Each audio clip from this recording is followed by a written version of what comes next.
Hello,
everybody, and welcome to the Songbirds Tavern.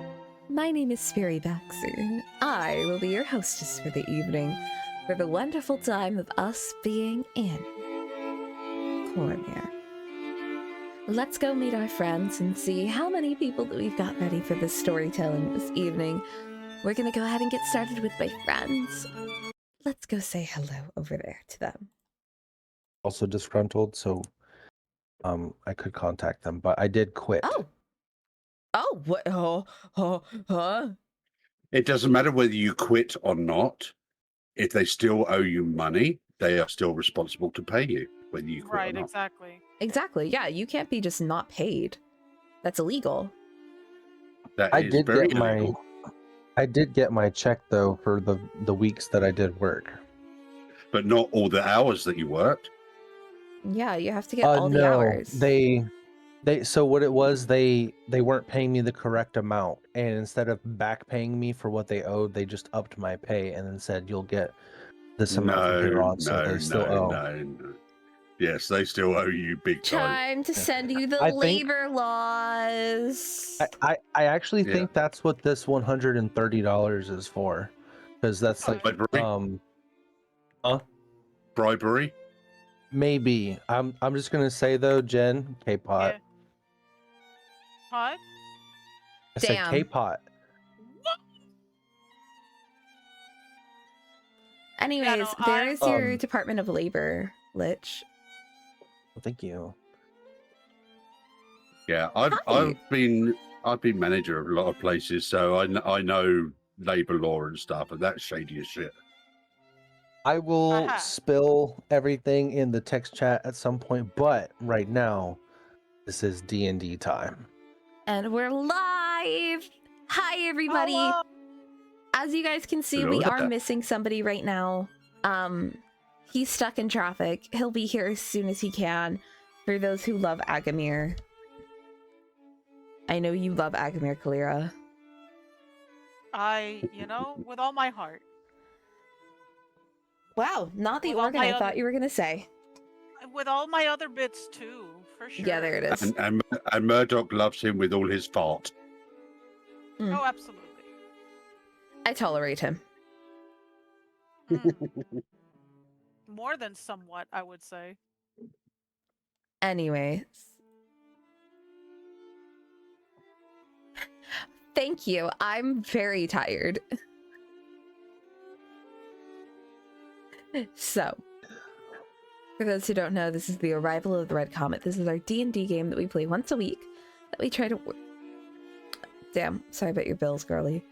This is our D&D game that we play once a week, and then we're always having fun with. I can indeed try to speak and fill out our time before Agamir gets here. I do find it really funny, though, that if we get on the road and we start chit-chatting and we start talking as our characters and then Agamir shows up, that I'll just play his theme music and we'll get him going. I think we'll say something very detrimental like, hey, let's go kill those farmers over there, and he'll show up. And Squirtle will Whoa. be like, Agamir, Agamir, please, Agamir, Agamir, wake up! Time to summon an eldritch horror beyond your mortal comprehension. Compensation? Not compensation. Comprehension. That's the word. If you or a loved one has summoned an eldritch horror beyond your comprehension, you may be entitled for compensation. Call Simply use a 1-800 my bad. 1-800 my bad. That's not 10 numbers, Kalira. It's all right. Who's counting? Legally, me. Certainly not that eldritch horror behind you. Ah! I feel like you would want to say 1-800 my bad whoops. Or my bad oops. Oopsie poopsie. Oh yes, I get to do this to you all. Bird up. Yep. So, That was my body earlier today. same. It turns out donating 1,000 milligrams of plasma causes your body to absorb melatonin really fast and really hard. Yes. Fair play to you, though, for donating. Fair play. Yep. I try to donate when I can. I got deferred, but I'm donating now back twice a week.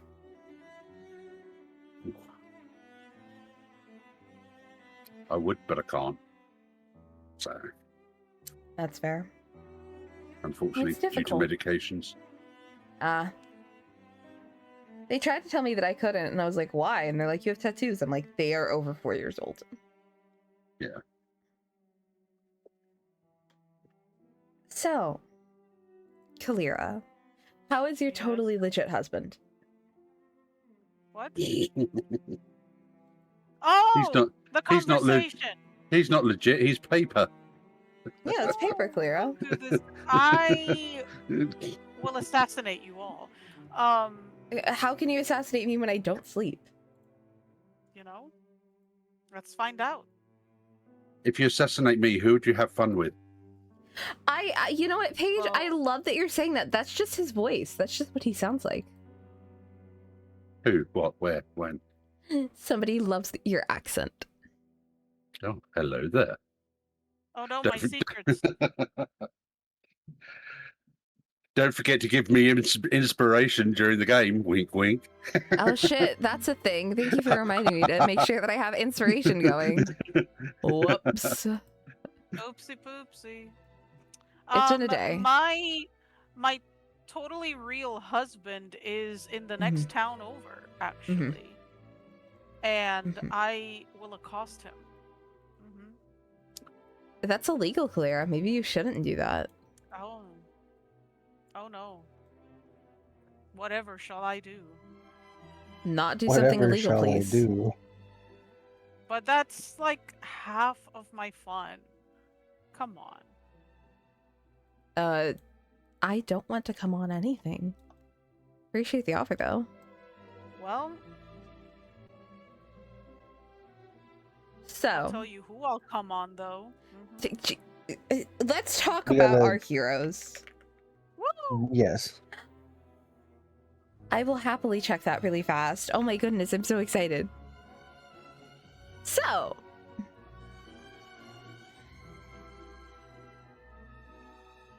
people, welcome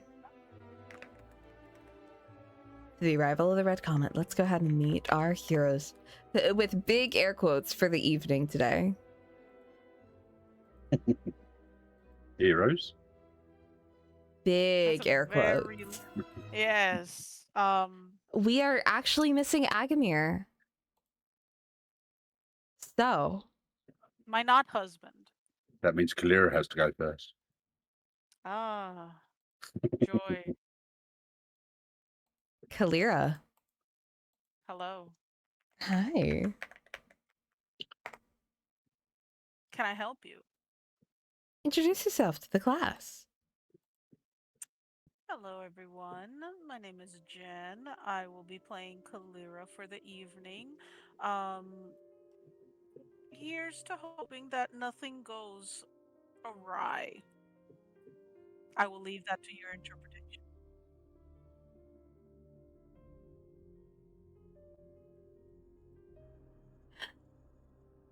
Meet Kalira, the dulcet-toned drow.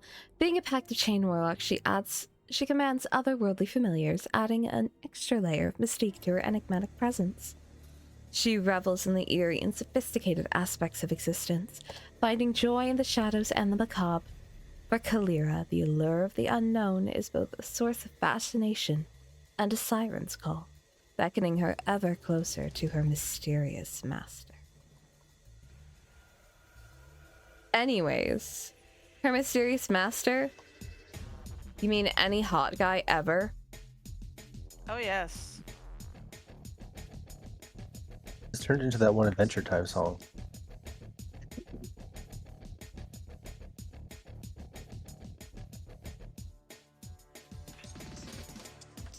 So, up next, we have our lovable, our cute, our absolutely adorable, friendly neighborhood Murdoch.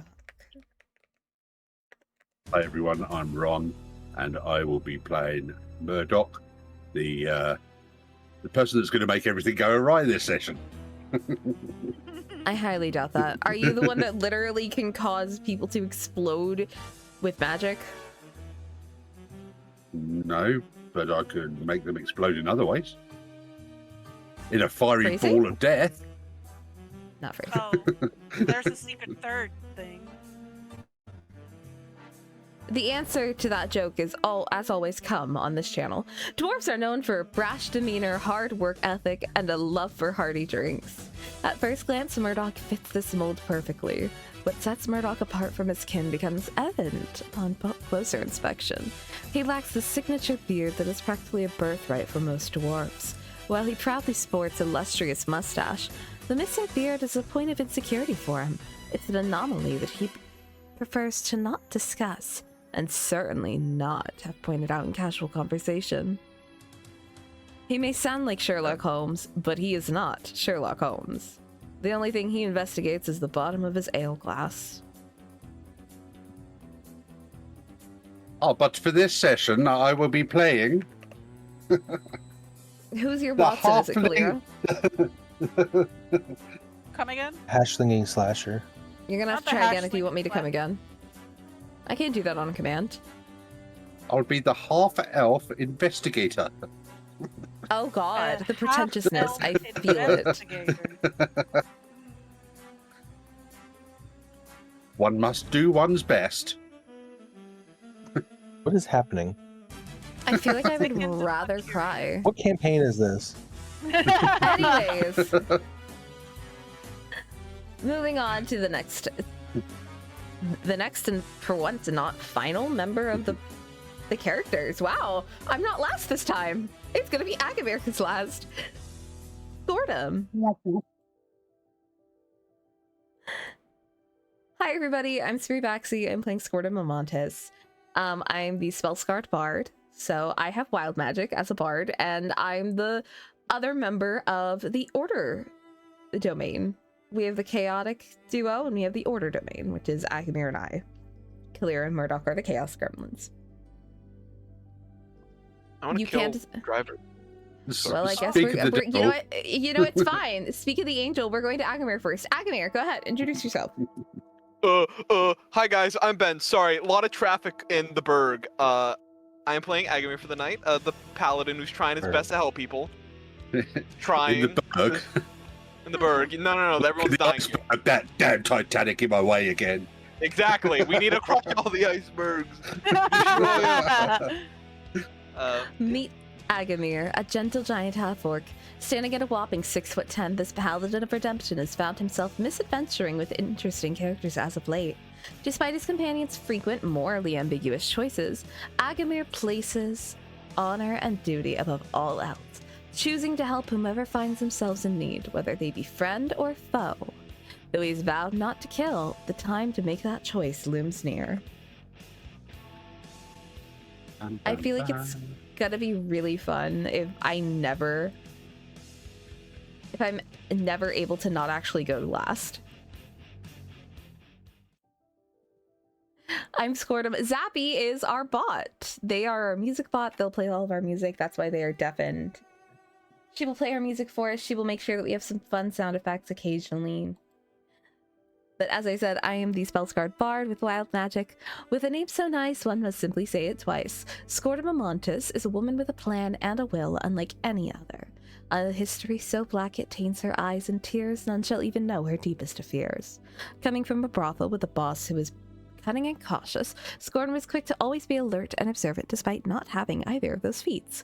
She is never without her shadows or her tarot cards. She sees herself in your future, be it as your enemy or your bedwarmer. That is your own choice.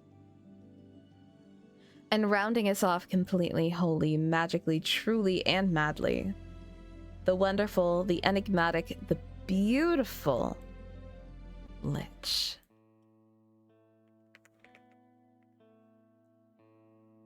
The woman who makes sure that the story time goes well. She goes by Wheeler, but our beautiful, beautiful DM, the storyteller for the evening, who is currently I'm here. There you are. Sorry, my microphone is muted. Sorry about that. Today we're going to maybe see some sad people. Just FYI. We're going to Hilp, HILP, a small little town, still in the Wyvern Water region, but getting closer and closer to Marsember and across the lake, which we've been trying to do for some time. You guys might be level 10 by the time you get to the lightning steps, who knows? But I think we are ready to start. And if you guys remember from last time, you want to take it away? Because I'm pulling up my page and I don't want to waste any time. No worries.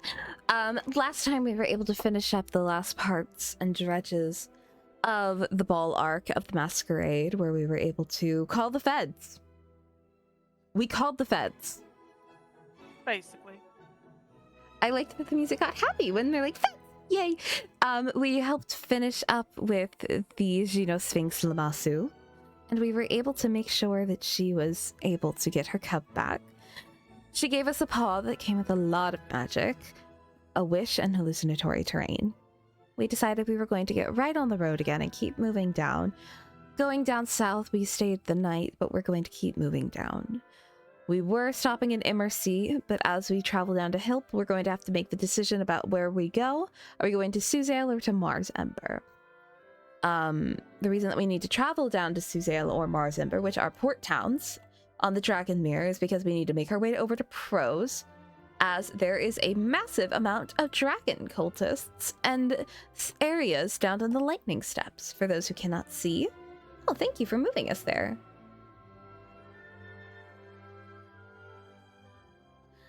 But as we are moving around, we're going to have to figure out some more things about our characters and figure out, are we actually going to be going to the Crypt of the Dragon? That thing. Up here. That's a thing that we might have to do. That's a little terrifying, personally. But also, as we're traveling, we have paperwork that we get to do. Because we called the feds. And that itself requires a lot of paperwork. Absolutely.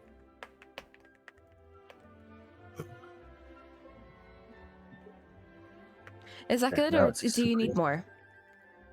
No, you're good. I think we're good to go. So, you had stayed. Oh, right. Let me get some there. traveling music. We Um, did that dude in on the road as well. Yes. We did do that dude So, in on the road. We did kill an Oni. I forgot about that for a second there. Then Same. my notes just showed it to me. So basically, they came across a similar group of bandits that they had previously had met before, and threatened them with severe mutilation, and found them on the road again. This time being led by an Oni, which they defeated. And there was a small map with him of a sorry, not a small map. There was a small like A skirmish. skirmish, excuse me, where there he seemed to have been turning into a mist until you had killed him, and then oh, I had all like you 8 found on wild him- magic surges. That's right. all you had found on him was a dagger of some sort. Boo.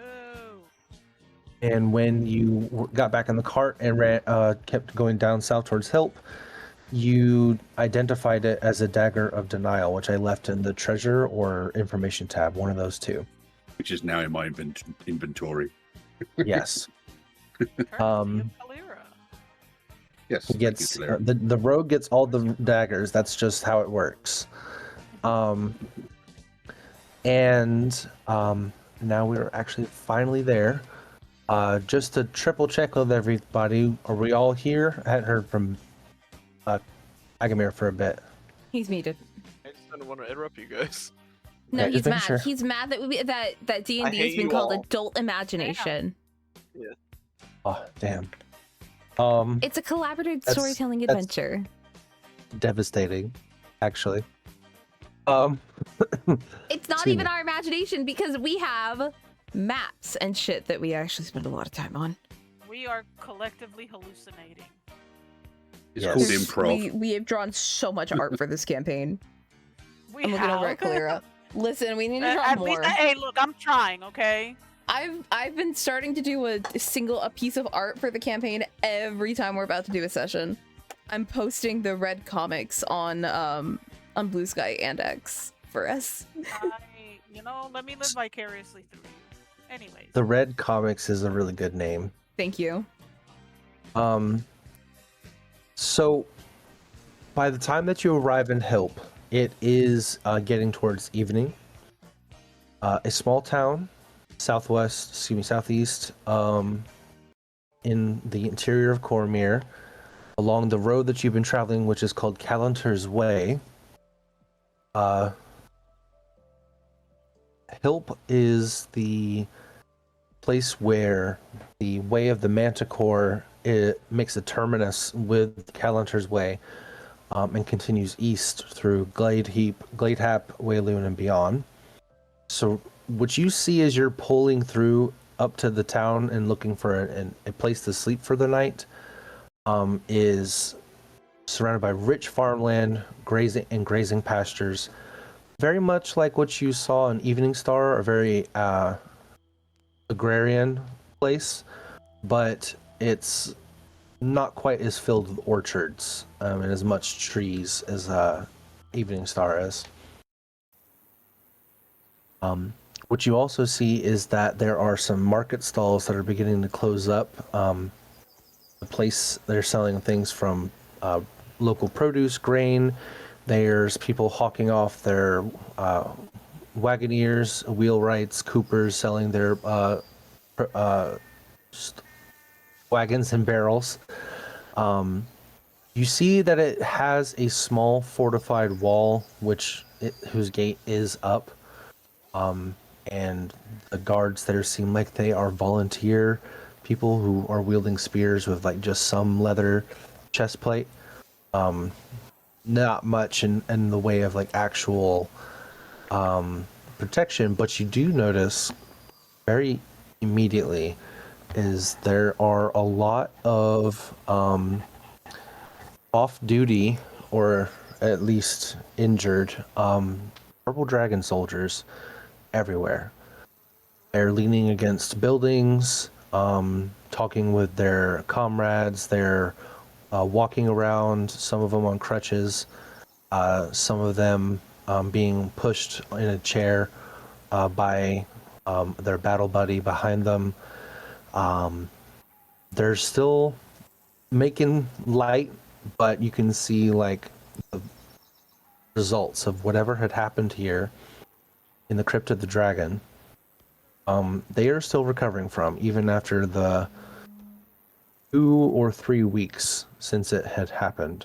I think it's been about 2 weeks or so since you left Evening Star when you first heard about this from Lady Winter. She got the letter in the midst of a meeting you guys were having with her. Gordon just looks over at Agamir with like a look of, we're healing these people. This is non-negotiable. The buildings here are typically tall and narrow, most of which will feature a shop or tavern on the first floor, with homes and floors above are shingled with blue and green slate. The town, even this late and with as many injured around, seems industrious, but somewhat boring despite being a bustling production center. You can see that a lot of the city is rebuilt. It would seem that they'd also suffered during the War of Shadowvar 15 years ago, and only now has like moss and things really started to take hold in the lower stones of everyone's houses. But the skill of the local craftsmen, it's really hard to tell that they ever had lost any buildings whatsoever. Let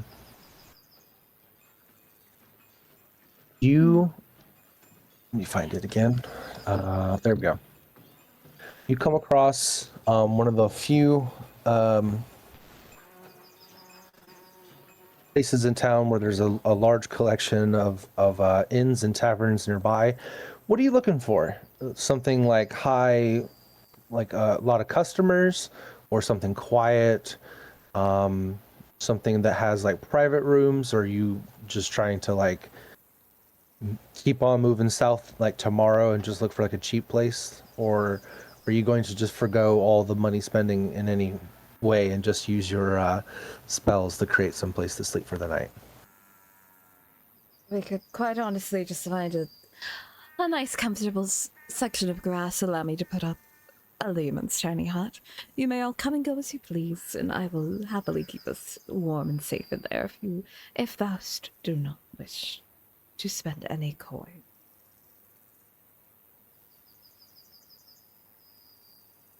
It sounds like a good plan to me. Stop that. I'm going to find some beer and a wench. Well, luckily you can come and go as you please from that. I'll definitely be doing some of that. I meant from the tiny hut. Do not bring any other person back to the tiny hut. Only you. And whatever you came in with will be allowed to leave. Fair enough. With that being said, goodbye. I'm sure you two are going to be Goodbye. hanging around all these purple dudes and doing lots of your finger waggling at them. It is not finger waggling, it is healing. Yeah, that as well.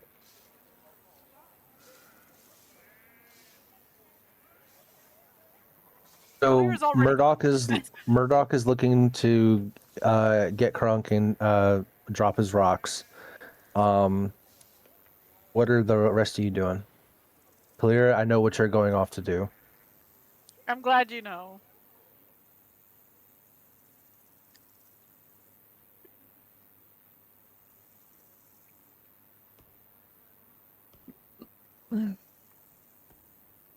Murdoch. Not Murdoch, apologies. Agamir. Yes, I'm going. Like Agamir's already getting ready to go heal some people. We need to get a room at the inn first. For three of us. We can share a room. All right. We need to make sure, though, that they are going to have a place to sleep tonight. What part of they need to be there for when I cast the spells? They don't understand. Then we can heal. If you would like to, of course. I feel like it would be a good way to get information. Of course. Sounds good with me. Don't see anything wrong with it.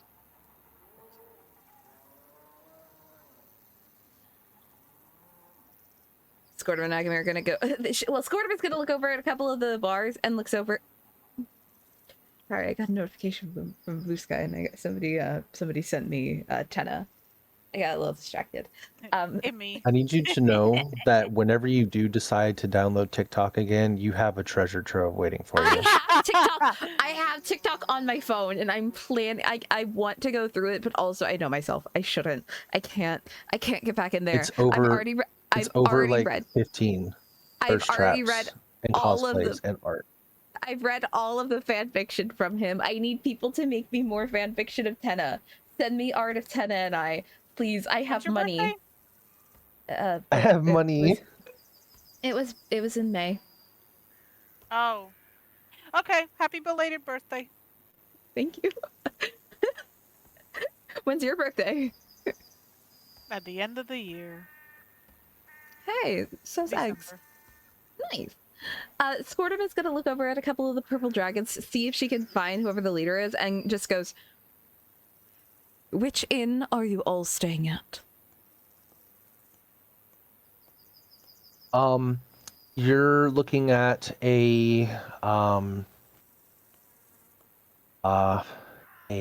sort of tawny-skinned half-elf with short military cropped hair, and with his like hazel eyes, he looks at you and says, "We're over at the barracks. Most of us, some have decided to pick up a love or two, but we're not supposed to. We're supposed to be at the barracks for the most part." Ensure that all of your men are at the barracks tonight. My compatriots and I shall come by, and we shall ensure that everyone is healed to our best abilities. He raises an eyebrow.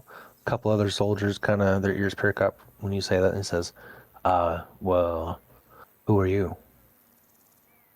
Scortum Amontis from the Metal Moon. He squints his eyes and says,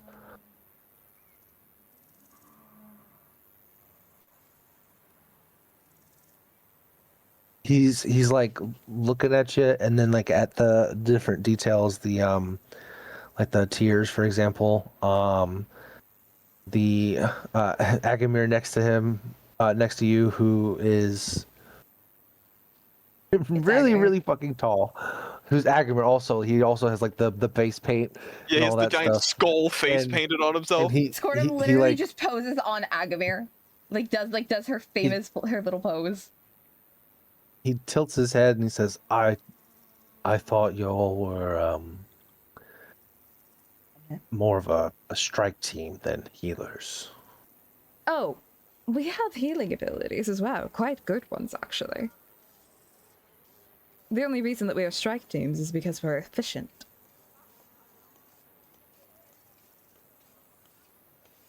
And we are efficient with our healings as well. Do you want the free healing, or would you like to suffer? He looks at you, looks at Scortum, looks back at Agamir, and says, "Who's doing the healing?" Both of us. Fair enough. Or do you have a And preference? he nods and says, "I'll make sure that they're there." Good. Scortum looks at Agamir and just mutters, "Men." Amy rolls eyes.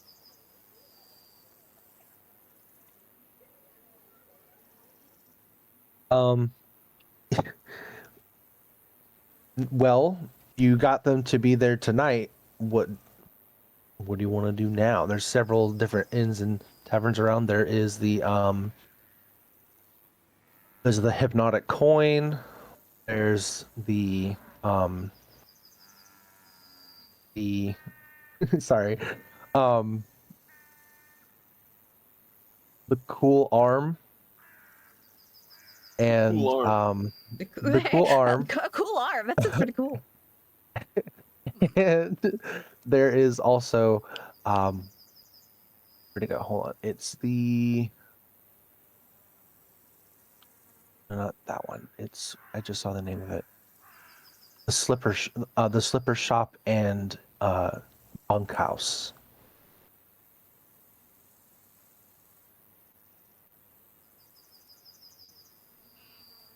Where does it seem like Murdoch and Kalira are going?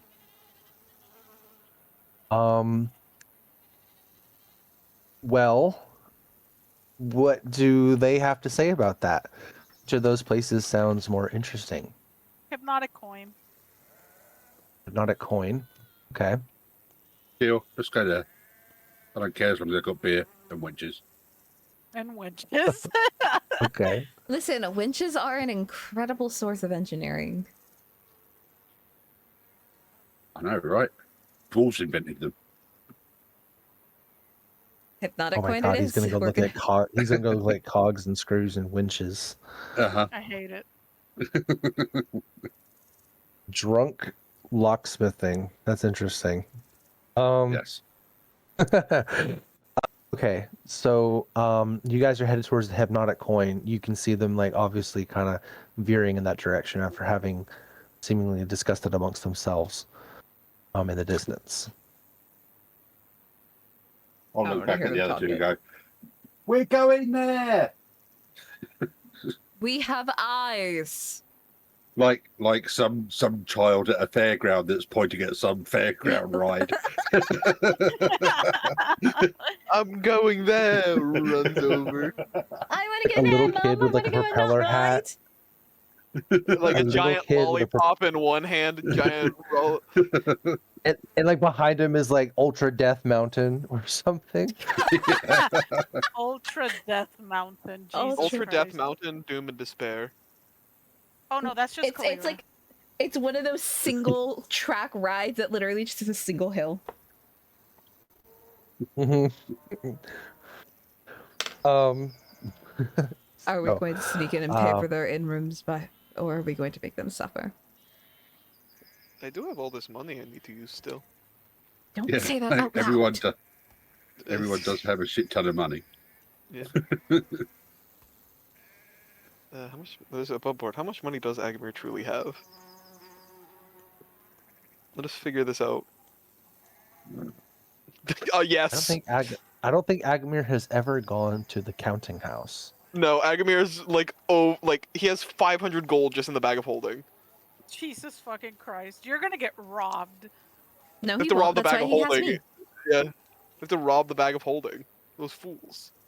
I pity the fool who tries to rob Agamir. I don't He know who's has stupid enough to spoken. try to rob Agamir. Quite Is a the few other people. question. It doesn't matter if they're stupid enough. It matters if they're desperate enough. That's the real thing. Just picks them up. Oh, it's Yeah, okay. they must be like a day one like pickpocket. Like I'm going to be the pickpocket king, and then they pick the wrong guy right at the beginning.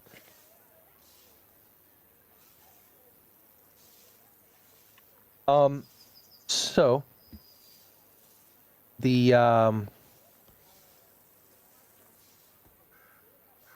two of you, Kalira and Murdoch, you're heading over to the hypnotic coin. Outside, it's just a multi-story building. There seems to be homes up above, and the bottom floor is where the actual tavern is. You can see through there's windows here. They're like segmented with like small little circles that in the center of each pane, sort of like a cheaper glass making method, instead of getting like perfectly opaque clear flat ones. The building itself is painted with a sort of burnished yellow color, and on the inside there is a lot of purples and gold. There are fabrics everywhere. Like there's like small cloths to sit on. There are also some low tables. People are sitting on squat chairs and sitting around. They have these large ceramic braziers that sit in the middle of a empty like table where people are pulling from like a little cauldron. That each table gets like a small cauldron that they can like serve themselves however much like soup or stew or whatever they buy. People are being brought platters, drinks, of course. There is a few people dancing to the music. Speaking of, there is 4 individuals in a corner playing various instruments. You have a duo who are playing 2 different types of drum. A Tetherian and Tarami human. You have a small, about like 3'8", sort of more feminine looking dwarf who is playing a not quite like a Zulkun, if you know what that is, not like the Thayan instrument that sounds like mournful singing, but it's more like a strange mix between a hurdy-gurdy and a bagpipe, if that makes sense. And there is also a seated human sitting at the front who is playing a very colorfully painted lyre. A lute. And Kalira, you cannot miss that whatsoever. Like it's you see him. He's right there. He's making money and help, trying to save up for buying some land in the way that he can. I would like to nudge Kalira. Kind of like nod towards the dwarf musician and say, "Boy, she can get those lips around my bagpipe." Oh my god! Oh my god. Here I was about to put on some really cute romantic music, and then you say that. I would also like to say a line from a MMO, which will fit perfectly here. Woohoo! Tidy lasses and pints out the wazoo. Oh my Oh god, my I haven't heard that in God. years. Where's that from? It's from Dungeons and Dragons Online. Oh my Jesus. god. I haven't played that in so long. Neither have I, but It kind of fitted. Well, go on. Don't let me stop your fun. I don't think you could if you tried. Good thing I never try. Damn right. And I'll completely forget that you're married for tonight. Oh, don't threaten me with a good time. I'm sure you're quite capable of finding that yourself. So, I know at least 3 of you have your own personal favorite pictures of this individual. Post them, God because I damn it. imagine you have them on lock somewhere. Yep. That way the chat can also see. See who? I don't know who you're. I don't recall who you're talking about. So Kalira is currently looking at her husband playing lute across the room in the hypnotic coin. He is a tall. Is he taller than you? I can't remember if he is. We've I actually would we've actually say- met him. We've actually Yeah. met him before. You have? Yeah. Yep. around the Okay. same height, I would say, give or take. Gotcha. Still, I think you're like taller than, really tall for a drow. The individual you see has like a short goatee, small little thinned out mustache that like complements it very well. He's got long brown hair, and he definitely looks like he is spent a lot of time outside, as his face looks a little darker than it normally does, so he must have been spending a lot of time facing towards the sun recently. If it's up to you, if you guys want to show the chat art channel. I just need Kalira to post what her husband looks like, and I'm happy to show. There you go. She posted it in memes. I posted it in memes. Oh my god. She posted the original art. Oh, the original art, even. Damn. Yes. Like Take a peek that at is the a take a peek at the face. art that I've sent in art for you. I love it actually. Some I spam love all mail. of That's it. funny. So, my dog is being grumpy right now. He keeps growling every time I move. Oh, He's like, "Stop! I'm baby. trying to sleep." He currently is in one of those moments where he is very focused on the music, and his eyes are closed and his face is being scrunched up in various ways. But when he finally finishes, he stands up like with the rest of the musicians, gives a small bow. People are like cheering, clapping, goes back to eating. And then right as he like finishes turning back around towards the open room of the tavern after putting his loot into a small case next to the chair, finally sees you. Do you I imagine let him finish the song, or did you want to interrupt him? It's up to you. No, I let him do his thing. Okay. I just watch as I often do. Uh-huh. So he is he kind of like stops for a second, and you see like you hear like the small, even over the din of all like the people talking and eating and all that whatnot, you still hear like the small scrape of a chair being pushed, as if like he took a step back and accidentally pushed it a little bit. And then he starts climbing down the short steps very quickly, moving and weaving between the people who are in his way, and finally runs over to you and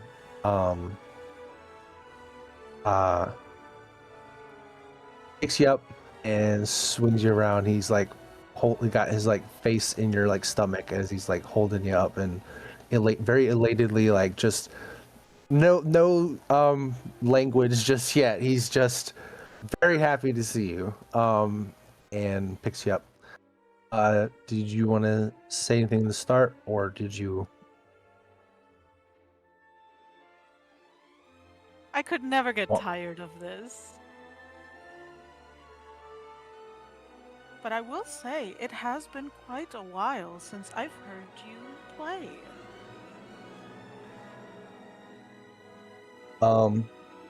He finally will put you down and says you says to you, it was just something I wanted to do, because all my money is going towards savings. I needed a meal for the night. Would you like a treat? I could get us some food and a table. You're adorable. Of course I would. It's a lovely change of pace. Tell Kalira's the breadwinner in this relationship. What? No, well, like she is an adventurer right now, and it makes a lot more money. He's just the guy that he's really good at trading. I let him treat me every She's once the in a arm. while. He's the arm candy. Oh, look, listen. Okay. Yes, you're correct, but also I just love the guy. Aw. So was he playing an instrument too? Yes, he was playing the lute. So he stopped playing right now then? Yeah, the band has stopped playing for now. All right, You seem to have come here after their whole performance was over. I'm going to tug on his tunic. Okay. Oi, Mr. Kalira. Oh my god! Oh.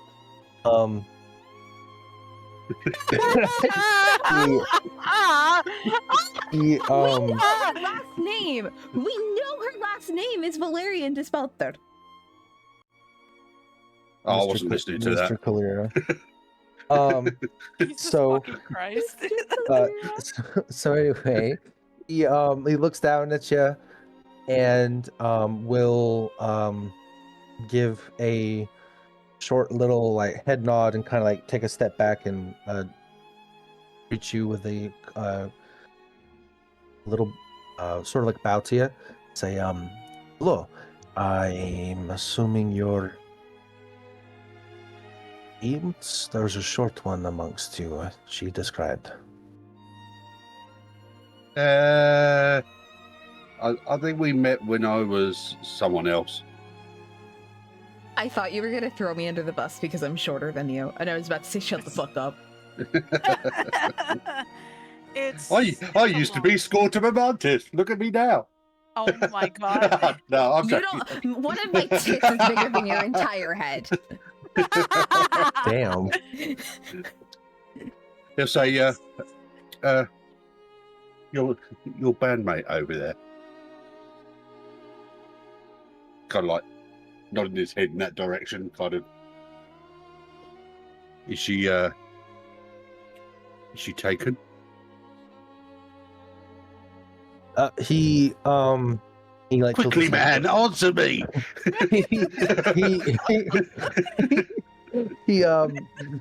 say damn. He tilts his head and says, "No, I don't think so. She doesn't really Right. talk about her love life very much, though." Laters. Oh, all right. Nice to meet you too. Yeah. Bye. Let's get some food.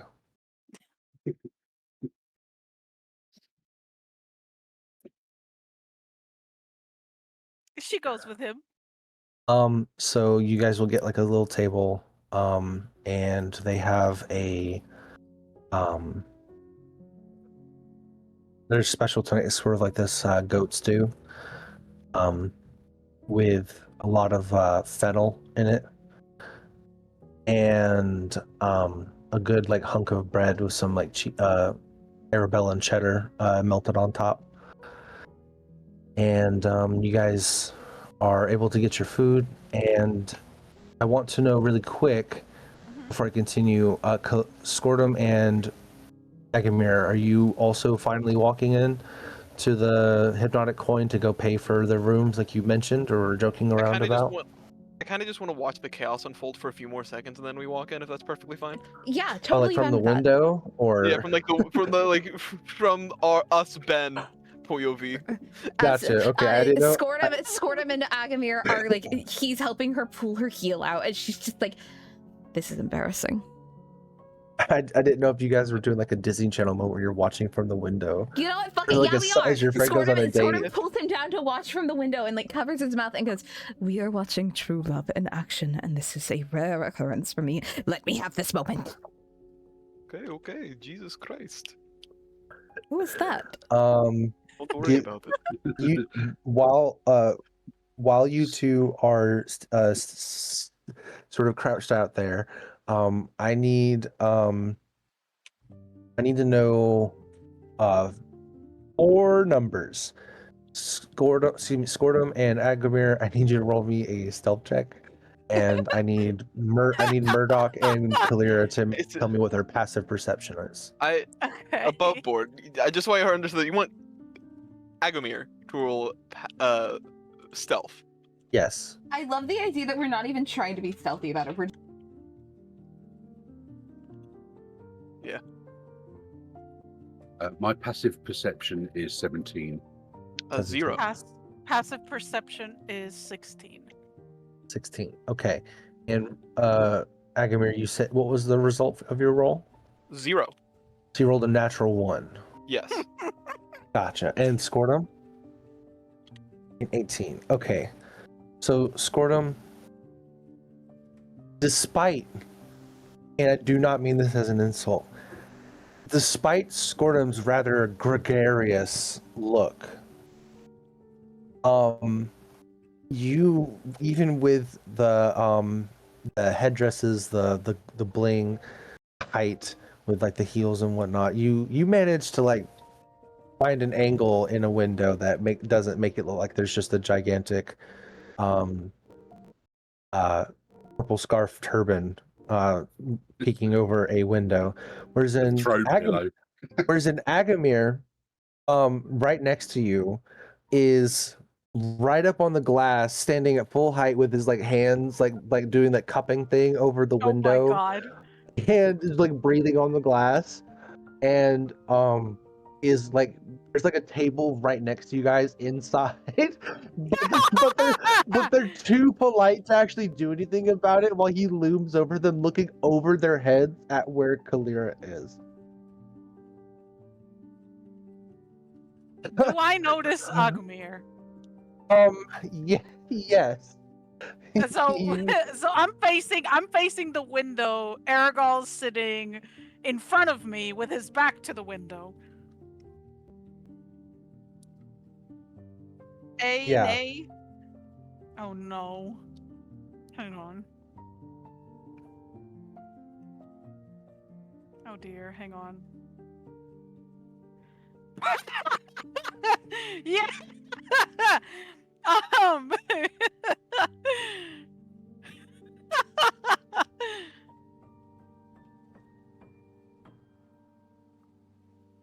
Like he's just all up on it. Jesus Christ. So, Lyra, you can see this, but you're not sure if they're like looking at you or just looking inside for you guys as if they lost you guys. But Murdoch, you also see this, but I imagine you're determined to go talk to this. I don't care what they're doing. We'll get to you in just a moment, Murdoch. Yeah. So Kalira, he hasn't even taken a bite yet, and he's like just hasn't really stopped looking at you, and finally he remembers to actually ask something instead of just staring, and says, he gets it from you because you stare a lot too. He finally asks, "It has been some time since I think my letters have gotten snatched by something. I've been writing a few. Have you received them in the past week or two? Kalira's just, she kind of looks past him and sees Agumir, and her eye just kind of twitches before she just kind of like shakes out of and just kind of focuses back in on the conversation. Uh-huh. The letters. Huh. The No. paper burns. Actually, it's been some time since I've received them. He kind of squints and looks down, confused, but says, "It's a shame. Well, I imagine much has happened for both of us. Why don't you start first? Yours sounds more exciting, especially with the group you're traveling with." Ugh. Yes, exciting is a word to describe my days, I suppose.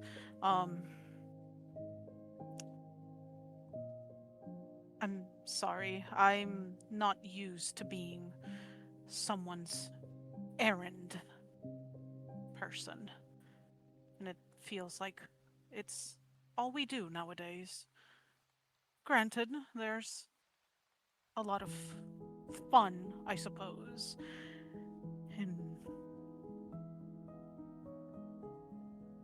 it's fun, I guess. But to be honest, I Fun? prefer doing other things. He smiles and like gently like touches the top of your hand for a sec before he goes and cuts up some of the bread for you too. And as he's cutting, he says, "It's good that you're having fun though. You seemed a little worried in the last letter I got from you, so I'm glad that things have changed. You, well, do you think these are people to invite to the housewarming party one day, or no?" Oh, they are worth inviting, I suppose. Whether or not they will enjoy the atmosphere, that is something completely different. Though I can say that Murdoch will find it quite interesting. Not sure about the other two. But oh well, it won't be their home.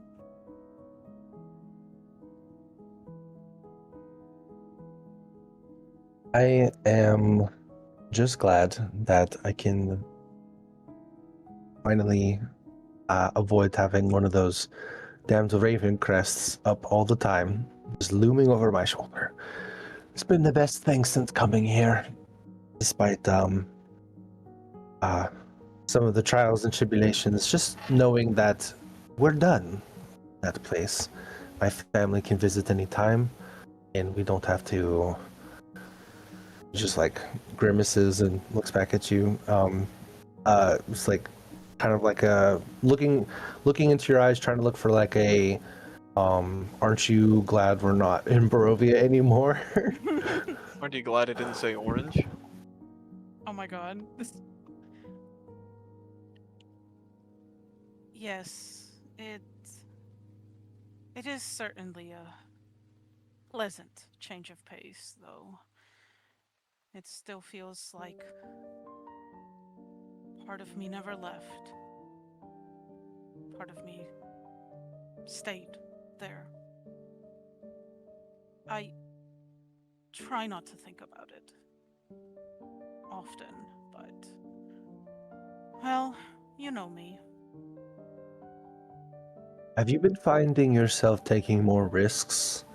I feel, I don't know, more brave here. If that makes any sense. May have received a few bruises for my troubles, but nothing I didn't cover easily from. Some beasts about helped me, but what about you? Have you done anything monumentally risky?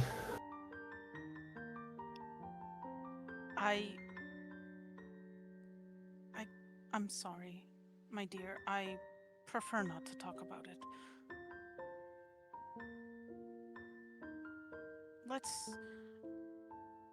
Let's not talk about things that we've had to deal with that have hurt us. Let's just forget about that. For tonight, at least. I hate to think that you were hurt and I wasn't there.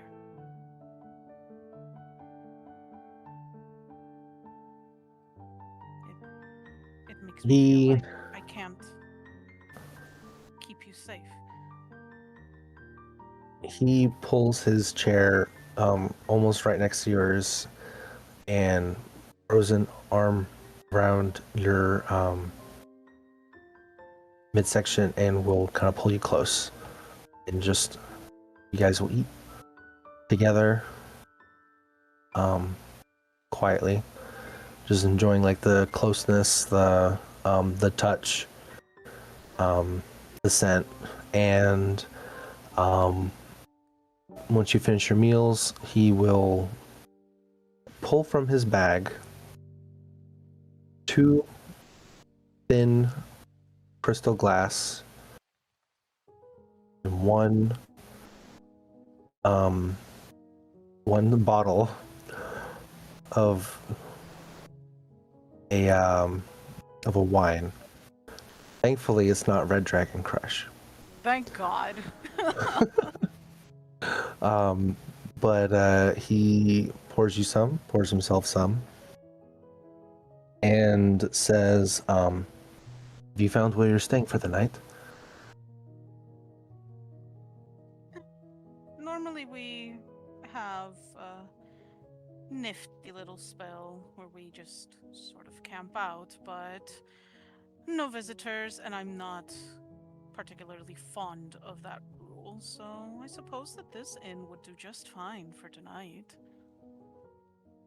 Fordham, who can't hear this yelling, I don't have a choice. It is part of the spell.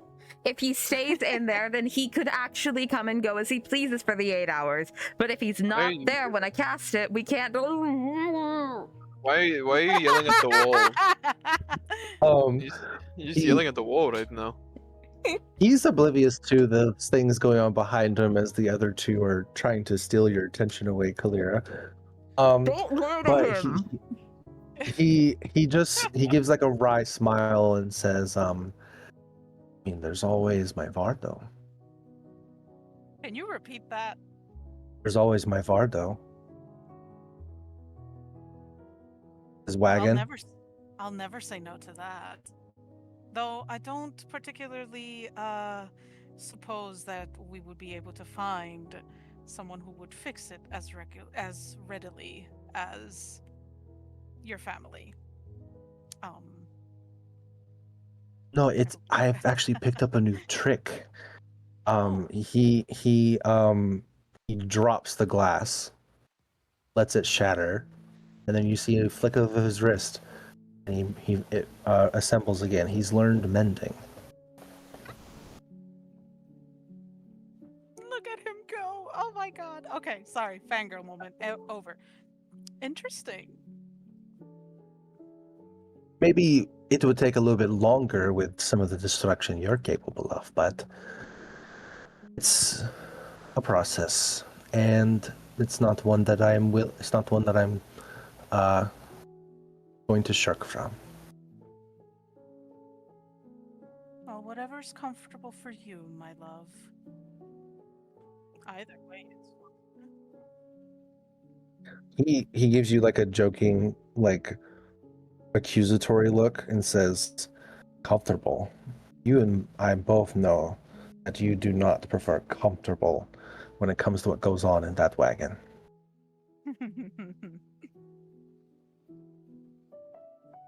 I mean, if you don't want it to be comfortable, I can make it very uncomfortable for the both of us.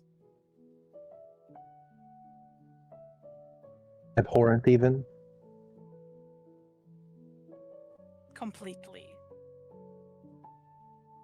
He like clinks his glass with yours.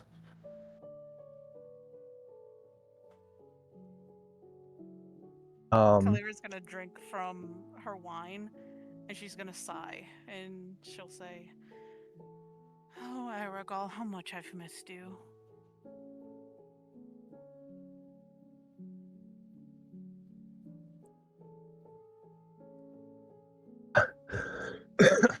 Sorry, other chats were pinging.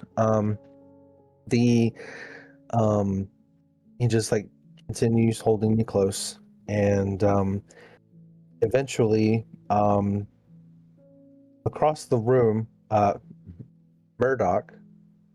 Yep. You are approaching the rest of the band. We're kind of sitting together at a table, eating food together, and the other two you already kind of see as you're approaching. The other two your eyes are very obviously on the one woman, and the other two are kind of like elbowing her, like with like a joking expressions on their faces. They're probably busting her balls or something. Doesn't And have any. I couldn't think of a better metaphor.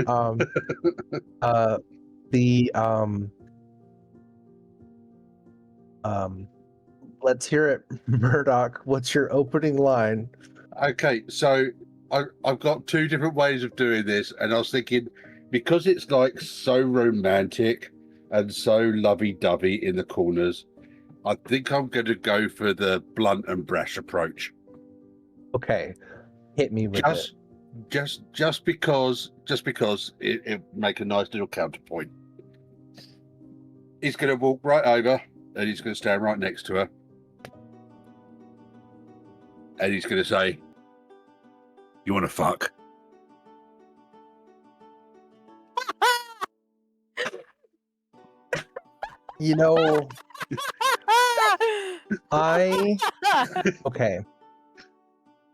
Okay. Oh my god! Imagine she there- walks there's- so there's- low and there's- goes, there's "You're one kinda of- cute for a halfling." There's one or two responses right here. Either God. this is the way that I saw it. Either she's going to stand up and slap him, or she's going to say yes. Right. I am going to think about this for just a sec while I also find dice. Let's see.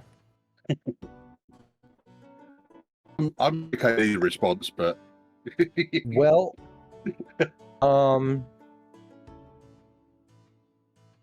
you you see her,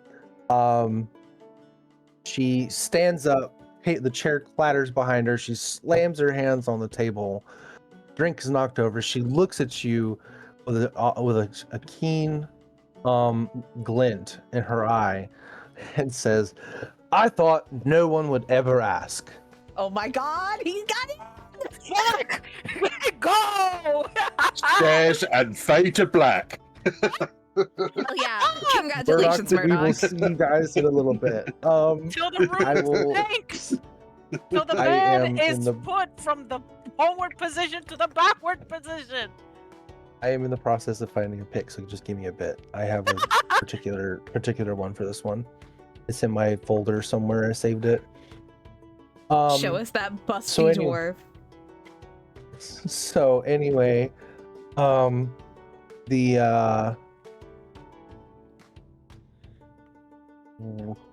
second, where's this at? Copy paste. So, All right. so Agamir, So- what I'm hearing is that you and I Yeah. are going to go in there and we're going to completely embarrass Kalira, yes, in front of her husband. I feel like we're legally required to by some law. With how much she's done it to us, we have to. You should go up to her and say, "Clearer, how dare you? You're married." We know that's her husband though, and we like if we can be like, "Oh, Claire, you finally remember that you're married."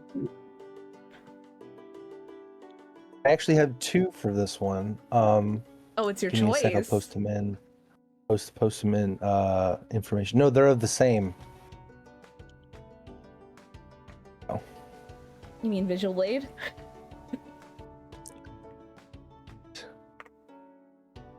I'm too slow for this right now. Be faster. Gotta go fast. So I'm just gonna go ahead and just put the name here because I imagine at some point you would have gotten her name, as you have not asked just yet. I don't But want a name. here we go. I'll type it in anyway, just because.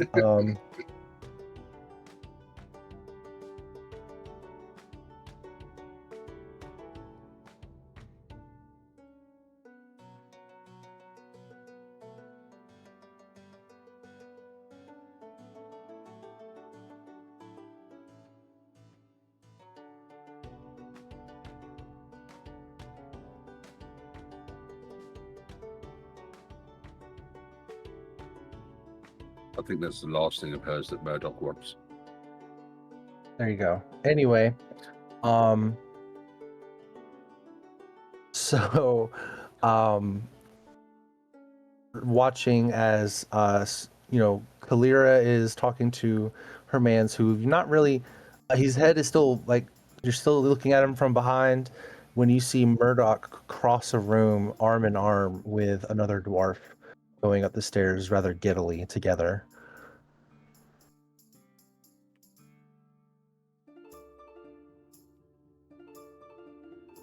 What are we playing right now? Why does this sound so familiar? It was Despacito, and now it's gimme a man. Oh my god damn it! Why Despacito? That's so funny. Because So, Murdoch's horny. That's so sad. Alexa, play Despacito. Well, he certainly doesn't see it as sad.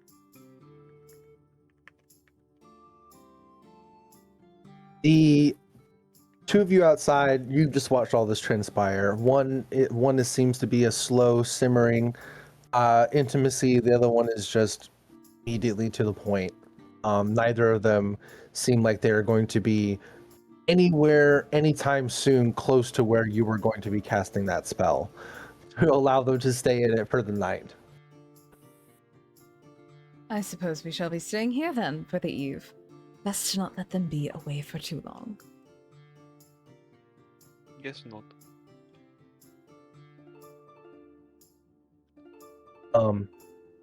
Before we get into it with you two and what you're going to be doing, as these two are kind of locked up right now, do you want to do a bio break? Yeah, I can run my ads, get some pre-roll out of the way. We already did have an ad play in the middle of it, so that is a-okay. Oh, We my shall bad. be right. No worries. I'm gonna kind of just keep the stream open. Actually, you know, I'm gonna take us to a BRB. All right, folks, we will be right back.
They had We've taken been on too my- long while I was gone. No, we were just on our BRB screen. I ran a couple ads. Gotcha. I'm currently kicking my feet and giggling. Giggle, giggle, giggle. Be cute, be cute, be cute. That sounds like you're My crying. family Are were you still okay? hungry, so we got a pizza. It's so cute. I can't stand it. Dude, I could so go for pizza right now. However, I got smoked sausage. Ooh. Nice. Murdoch's getting his There's- sausage smoked right now. I fucking knew it. Oh God my damn it. Ugh. So you found your gatekeeper for your keymaster, huh? For tonight, at least. Yeah, but one night only. Actually, out of curiosity, because I feel like 2 people in our campaign might have not seen that movie. Might be too young. What? I don't know if y'all have seen Ghostbusters. Oh my The god. original 1989 version. Years ago. Years ago. Years Oh, ago. okay. It's all right. It's an old joke. So, you I don't know two, if, I don't know Agamir, if Agamir's back yet. Agamir, are you here? Yeah, I'm here. Cool. It's time. you two, Let's do it. Agamir and Scortum, you're watching these things unfold. Kalira is still having a prolonged moment with Aragal, and Murdoch's gone upstairs to the dwarf woman's room. So he hasn't even gotten a room yet. Neither is Kalira and Aragal. You two watching this go down. You said you were going to heal some soldiers at the barracks later tonight, but there's still probably about 2 or more hours before he finally gets everybody rounded up. Let's get this room first. Yes. Sounds good. Scortum is going to open the doors, and it's not like that, oh, I'm being shy. No, dramatic open the doors. The Goths are here. The Goths are here, right? We probably look so fucking terrifying. Just slams open the door, giant orc with painted face mask. And then a teeny tiny woman standing in front of him and immediately walks to the fucking counter. Well, you also have those like pale eyes and like the tear tracks that are like sticking out Yeah, from your Oh, face. hell you're yeah. equally as terrifying. Oh yeah, I'm a teeny tiny woman in massive fucking heels and a giant turban, and I only wear leather.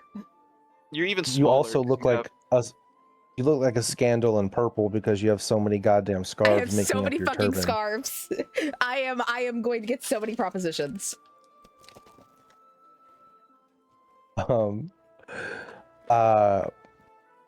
So the you guys are walking up to the counter. Mhm. Okay. Of course, you know, people are watching, looking by, and some are whispering, some are kind of curious looks, some are just go back to what they were doing. And the innkeep bartender at the front, polishing a plate this time, not a mug or any sort. Wow. But but still cleaning something, of course. They have to. The as they are putting the stuff down, they put their hands on the counter and looks at you two, says, what can I get for you? You see a very severe looking man, probably in his about mid 40s. He's definitely Chondothan, so he's Cormyrian, and seems like the type of guy that's not really interested in a lot of hijinks, and he's incredibly suspicious of you too, as you look like at least the other two, while they are like absolute like chaos goblins, they just look relatively They look like normal people. The two. how do I the put two- how do I put it? It's like when those two walk in somewhere, they're like, okay, they might be suspicious, but when you two walk in, it's like looking at two cyber goths walk into a gas station. Hell yeah. These are clearly cops. Clearly there. Clearly, we're cops. Clearly. and so they're just looking at you like, but they did ask what they could do for you. We'd like to get 3 rooms. 2 with queen size, 1 with twin.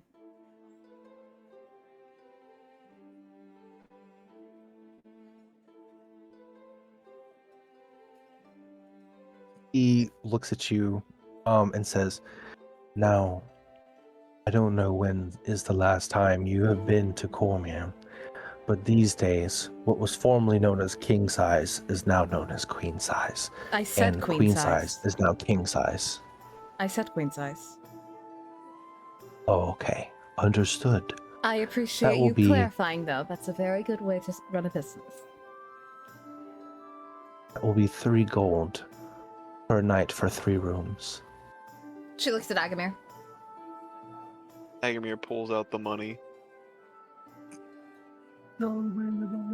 It includes a meal and a hot bath being brought to your room. Understand that I only have 3 tubs, so they will be cleaned between each use by each person, but it will eventually arrive at your room, I promise. Appreciation. Let me just check the register. He pulls out this book from underneath and says, "Oh, I apologize. I seem to be clean out of spaces. That's embarrassing for me." What do you Just mean? complete You have no deadpan. rooms? It looks like it. A small band who had played tonight had bought the rest of the rooms.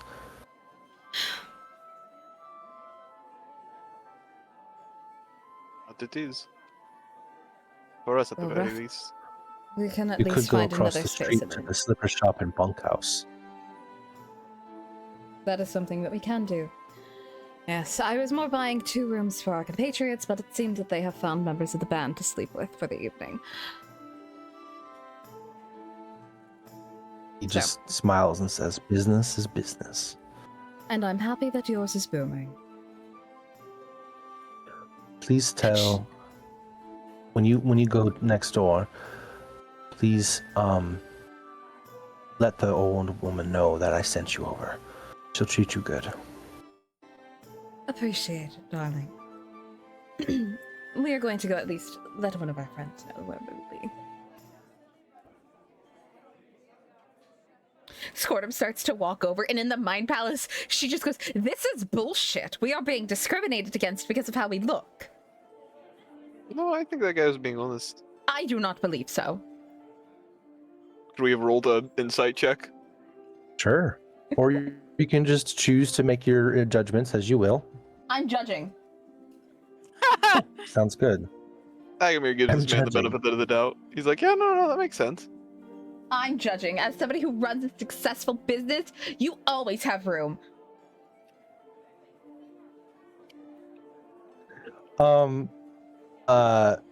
So go ahead and roll the insight if you want. Oh God. Squirtum, you Agamir can also knows. roll me an investigation check to peer at yeah. his ledger. Roll that investigation. 24 overall. 24 overall. Natural. It was a nat. Mine is also a nat 20 because I have. Debbie up. Damn you. All right. Was he I love being it honest? because y'all are using them now instead of later. Yeah. It's better than us just looking at your monster being perish. Perish. Perish. So Agamir, your first prediction was right. As far as you can tell, there doesn't seem to be any sort of sign of malevolence or ill will up in his expressions, his movements, or his face, or his words. Squirtum, you see that he has he had like an old ink on his page of the book that he's looking at. It was probably written this morning, where he set up like the chart for the rooms and whatnot, how long they're going to be staying, how much they've given him, and then also there's like a small little list of check boxes where there's like different categories like mean, lazy, sassy, and then there's also one that looks there's also one for two of them for pretty and ugly. You don't know why he's tracking these things about his customers, but it's his ledger, so he can do what he wants, I guess. But the three band members have recently, or the last ones in the chart for the day, so he is full at least for tonight. Has no rooms unless you wanted the stable. And you can tell that he hasn't quite filled out all of the check marks yet on his customers, the three band members, four band members, excuse me. Damn. And seems like he hasn't quite made his judgments about them. But from what you can tell from the quick informative glance, that he is full. He's not just like doing this to spite you. But it is still fun to be like, well, that's homophobic. That's goth-phobic, how dare you? Goth-phobic, right, excuse me. Tenebrophobic, my bad. I think you're looking into All right. this too. I more than likely am. Let us at least go tell Kalira where we will be. Yeah. I went We to breast approach Boobly over to 10 Kalira. minutes. You what? Say, repeat that whole I sentence hate again. What did you just say? every bit of that sentence. God damn it. I'm breasting What did Boobly you over just to say? Kalira. What the fuck? She's walking I'm chest just walking. first into the Yeah, I'm just conversation. walking, titty up. Uh-huh. You're okay. It's so funny. Anyway. I have no choice. That's just how I so- walk. You're fine. No, it's okay. I'm just tired. So I don't have any of my guard up at all whatsoever. So every crazy thing you'll say just flabbergasts me.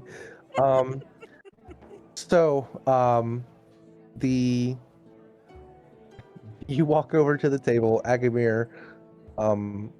You're still at the counter or following? he's Or are you following. going across the street? Okay. No, he's following. Following along.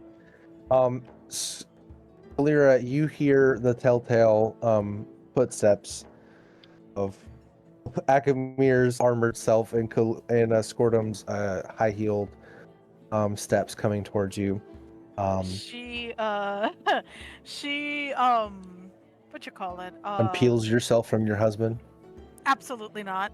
But she will go ahead and just instinctively do like her eye roll to where Mhm. they're almost to the back of her head. Like,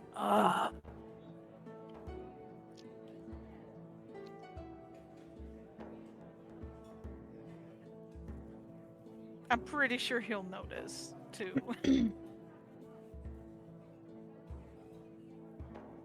He like will pull himself away and like kind of open up the space between you two and like turn and look at the two people looming over you two. As you're Yes, remember sort you're of sitting looming over on like low.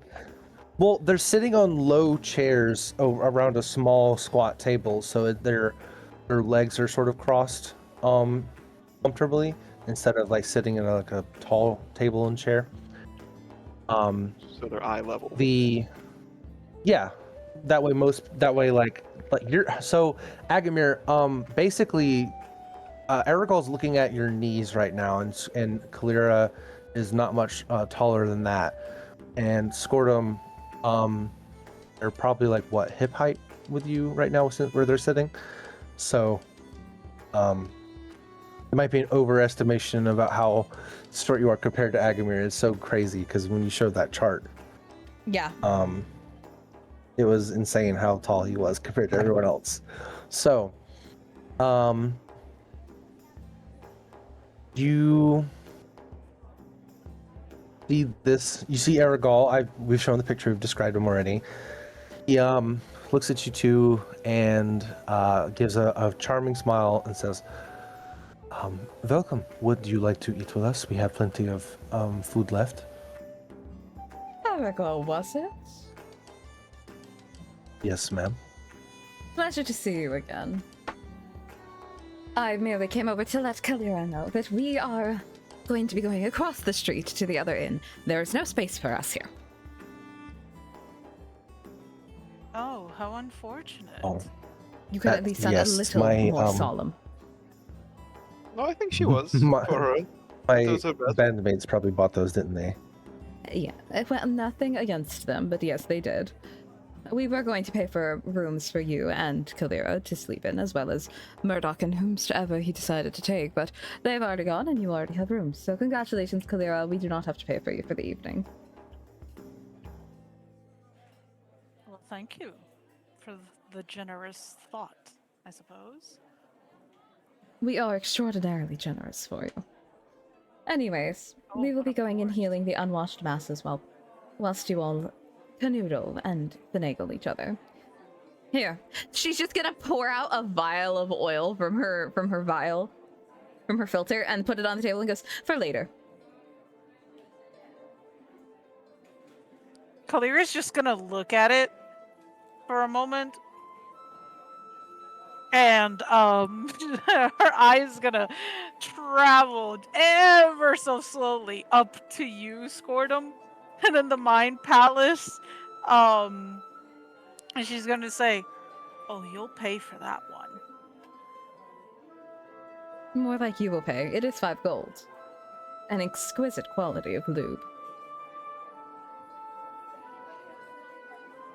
Pay 5 gold for Bye, that? Scordum. Goodbye, Kalira.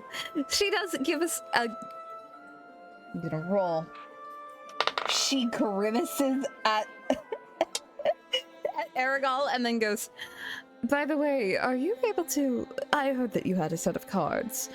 Would I be able to purchase them from you? You can say no. I would not have my feelings hurt. I collect cards. Different cards from all over the world. They're not here. They're not here. Oh, Wheeler left. I wasn't speaking about... What? Yeah, Wheeler, like the God left, guys. We're free to do whatever we want. God's gone? God left? God God's left, gone. yeah. Oh no! God's yeah, gone. yeah. Anyways, You're free. No Murdoch. way. Murdoch, how's the spanky panky going? It has faded to black. There is nothing but blackness up here. You cannot see anything. Dude, You might be able to hear a few things. no, I'm good. I don't want to hear that. Oh, there he goes. But she Put definitely put took her the through left the boot wall. off first. Not the left boot first. She did. Oh, wow. She did. Scandalous, some might say. How Absolutely. dare you? This girl knows Um, what she's doing. Clear, I have a new Tumblr sexy band for you. Oh, is that If you right? like terrible men. I'm not opposed. Boost. Look up Leland Coil. Oh no, I already don't like it. Hang on. Wait. No, not no, no, At least I no. didn't Oh, say not Franco some- Barbie. Oh, stop. Oh. Well, I can see why he qualifies as a Tumblr sexy man. Also, I had a teacher in high school that looked like that. Not a fan. Not a fan. Oh god, I'm so Not a fan. sorry. What Not was a fan. Ice King? Wasn't what even is a Tumblr sexy man? This is a genuine question. The one I side. like walk over. Sans. Is it just the- Onceler, Sans from Undertale. You know. Would it be like would like the Ice King's human half count? Bill Cipher. Would that be one? Okay. Bill So Cipher, Tumblr for sure. Tumblr Sexy Man is a fictional character that gains enough popularity as a sex symbol. They are usually villainous or otherwise It's a neutral. triangle. Wait, no. Bill is a triangle. Hold on. It doesn't matter, under that the criteria- triangle that It fucks. doesn't matter. That triangle can fuck. The criteria that qualifies a Tumblr Sexy Man varies greatly. As long as they gain popularity on Tumblr, it is fine. Most of them are depicted with fan art. They have to have that bean sprout physique and a theater kid's bravado.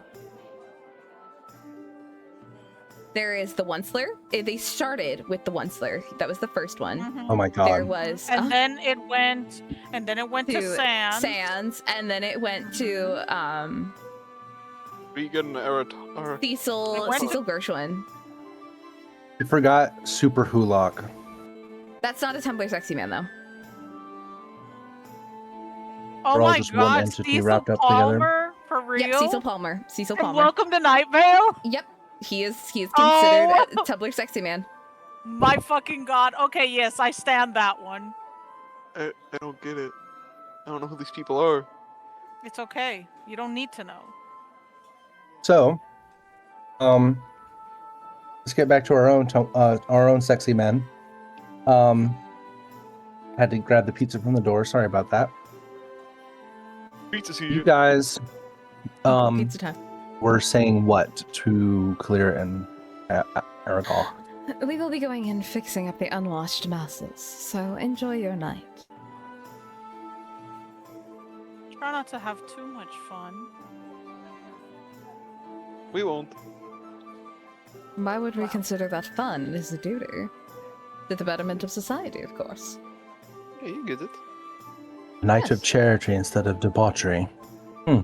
Admirable. Why would we debauch ourselves? Mine is a duty. You're not here. What did you get here? You're not here. Fucking. Go back to fucking. Put your hips into it. I Come just want to say. on, old I man. just If you wanted don't As long throw to. out as your no- back, I then just is wanted- it even as- worth it? I just wanted to let you know this is a duty. I am making sure the next dynasty of dwarves are available in this world. fucking hate Uh-huh. it. Gotcha. None of those words are in the Bible. Moradin's gift to all dwarves, right? That's right. Gotcha. Oh my god, I was God, about to say something Um, really bad on that. You know what? Fuck it. Morden's gift to dwarves breeding kinks. Anyways. Wow. So, Hey. he continues and says, so after a long, hard day's travel, you're feeling those already recovering? Might He as well kinda, ensure that they are Like fully cocks his head healed. to the side. That one next to you, maybe. Sure. But why do I suspect you sense some sort of opportunity?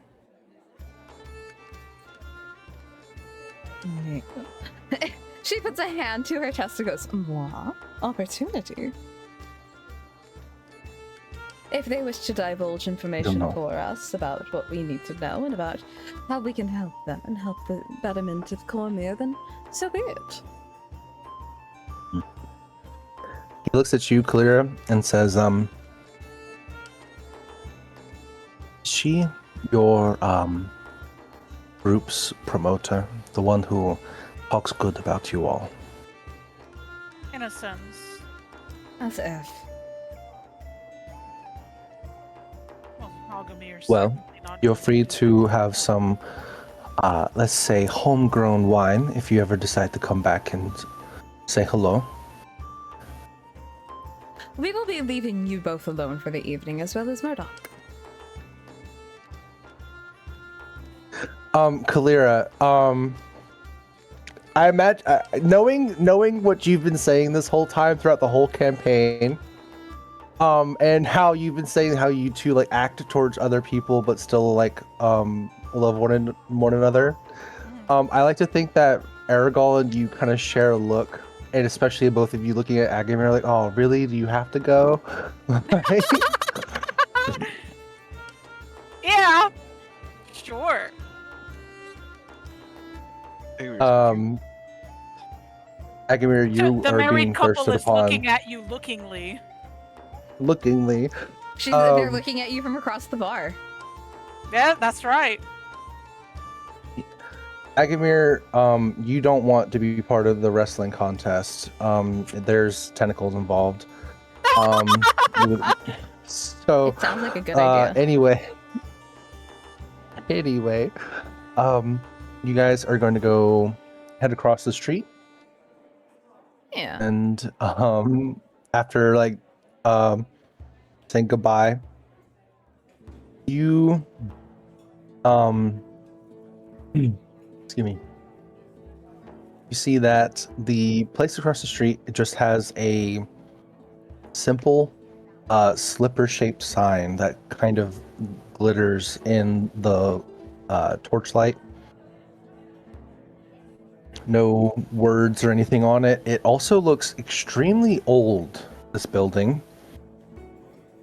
maybe at least several centuries. Might have been one of the ones that didn't burn down. Heading inside, you see what does not look like a bar or anything whatsoever. It looks like a shop. You can see there are cosmetics, herbs, scents, pomanders, medicines. There's even potions, all packed in on several shelves everywhere. Every single one of them are all come in a comfy, hand embroidered cloth slippers. I love this. At the very back of the room, where you see there's like a curtained off area that seems to be showing where the stairs are, where the places to sleep are upstairs. Very back of the room, sitting on a stool, just in the middle of several baskets surrounding her, is this ancient, old elven crone who's currently knitting a pair of socks, and there looks like there's a pile of over 30 of them in a wicker basket on the floor in front of her. She's knitting two of them at once somehow, on the same like string, and then she manages to separate them without fucking it up. Iconic. She has not noticed you. Squirtum is gonna go up to that counter and say in Elvish, Pardon me?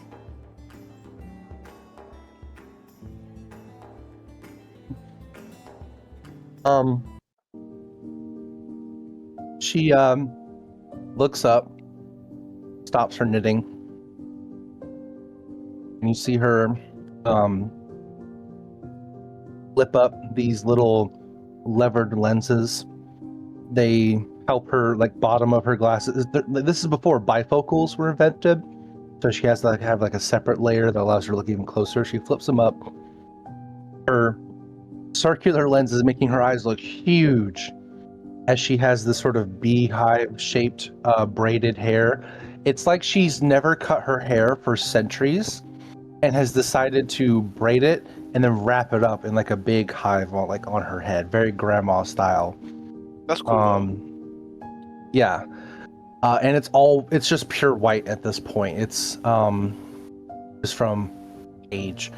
And she looks up in a quiet voice, and also in Elvish, she says, "Oh,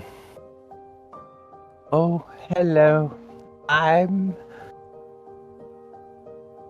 She stops for a moment, and then she like smacks her lip and says, "Oh, would you like a room? Or want to buy something?" The man across the street said that you would be having a space. What? Have a space book. The man across the street said that you would have a room available for us. He's full up. Oh, Dunbar sent you? Okay. Yes, That's ma'am. fine. She will reach into her pocket, and she will look back up at you and says, "How many rooms would you like?" Just one would be fine if you have 2 beds. I own the 4 floors above me. What would you need? We just need 1 room. 2 of you don't look together. This is all in Elvish. I don't understand any of this. You know what? Scortum says, I trance. I can trance in a chair. I rest in chairs rather than on a bed. He is an orc. He needs to sleep. I'm a half orc. Okay, I'll give you 2 You rooms. can't hear this. You can't understand this. 1 room would be fine. She takes your hand and like slips in like 2 keys into your palm and closes your fingers around it. There you go. That'll be 10 silver. There you go. Now give me my money, bitch. Scornum's like, I just wanted one room. I need to be close to somebody or else I'm going to start chain smoking. I love the mental image of this old lady. She's like, give me my money now. Agamir. She looks over to Agamir and goes, 10 silver. Pops 10 silver out. Your knitwear is beautiful, though.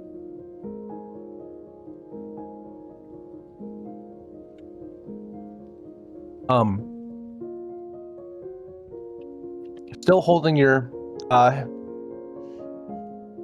she hasn't like quite let go of your hand. Says thank you.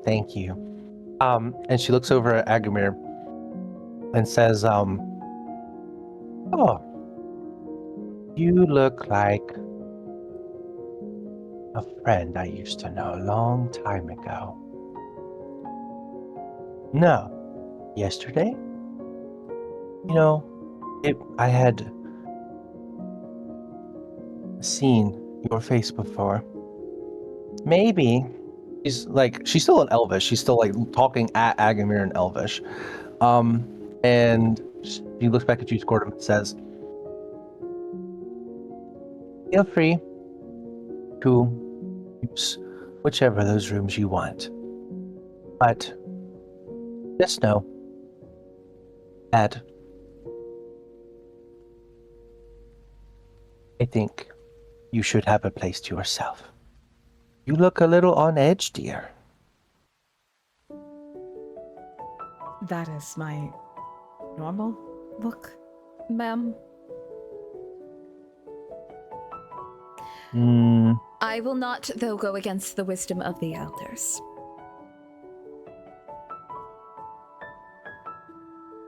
I've been around for some centuries. I get the feeling that you're missing someone. Damn. Damn. Scornum stiffens. Like, she's been translating at the private call between Agamir, and she says that I've been missing someone. Scornum is just going to, she says softly in common air, I lost my children recently.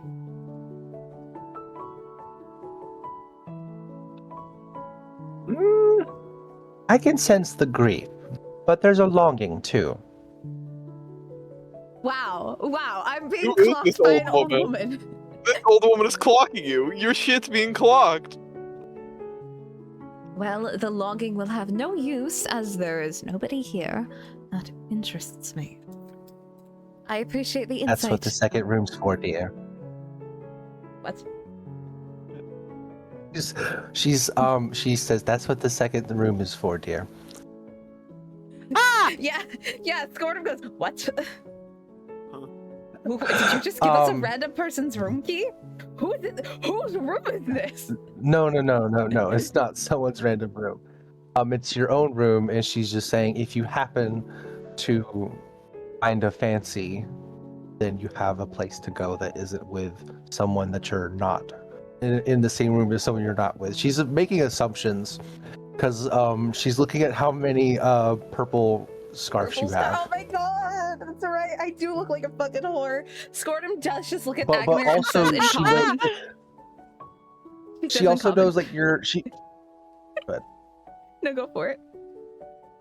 I was just saying that she seems to be very like her insight is a ridiculously high number. Wow. I have a Scornum question. looks Have at Here, go ahead. No, go No, ahead. go for it. Go ahead. No, you've been waiting. Go. Go.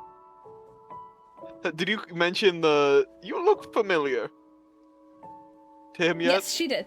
She does say it. She translates everything. Looks visibly confused because orcs only live for like, don't orcs only live for like 80 years at most? Mm-hmm. In the Mind Palace, do you think she's just confusing me with another orc? I do not know. I can ask. Sure, but what were you going to say? I wish to take the cook chair. What's a wisdom save to not die of laughter?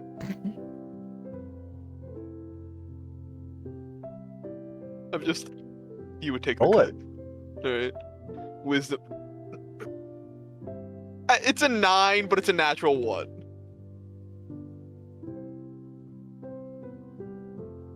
I feel like some of your laughter from the Mind Palace kind of slips out. It does. He does chuckle a bit. She takes the keys from the old woman, gives a little nod before she hands a key to Agamir and goes, "There you are." Thank you. Did you ask about Let me who ask. they Ma'am, what did you mean, though, about my friend looking like someone that you know?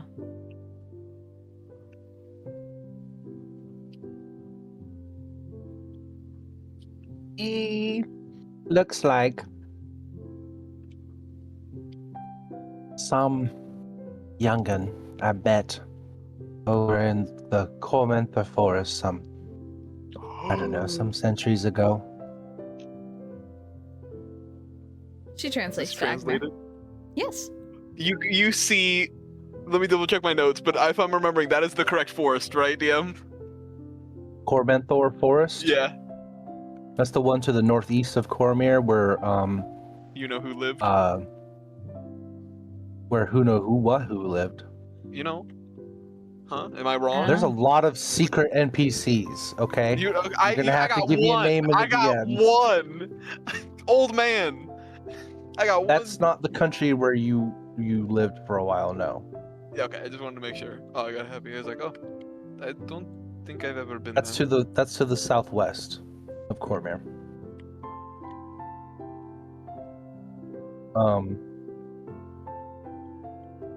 But she continues and says,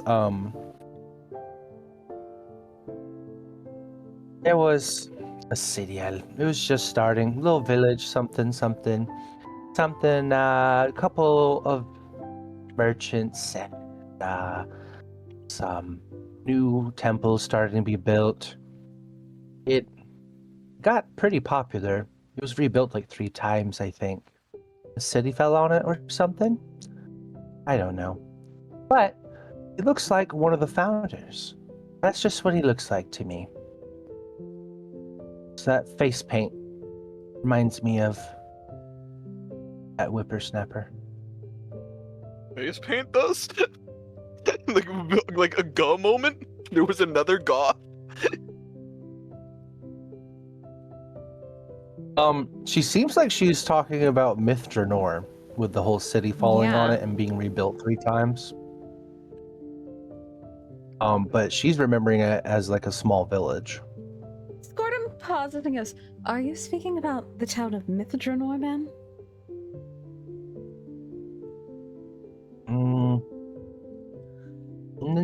No, I think it was called something else at the time. Don't- Dithmanor. Oh yes, that sounds familiar. Haven't been there in some time. But I think his paint is inspired. Oh, well, I shall ensure that he researches plentiful about that wonderful little country.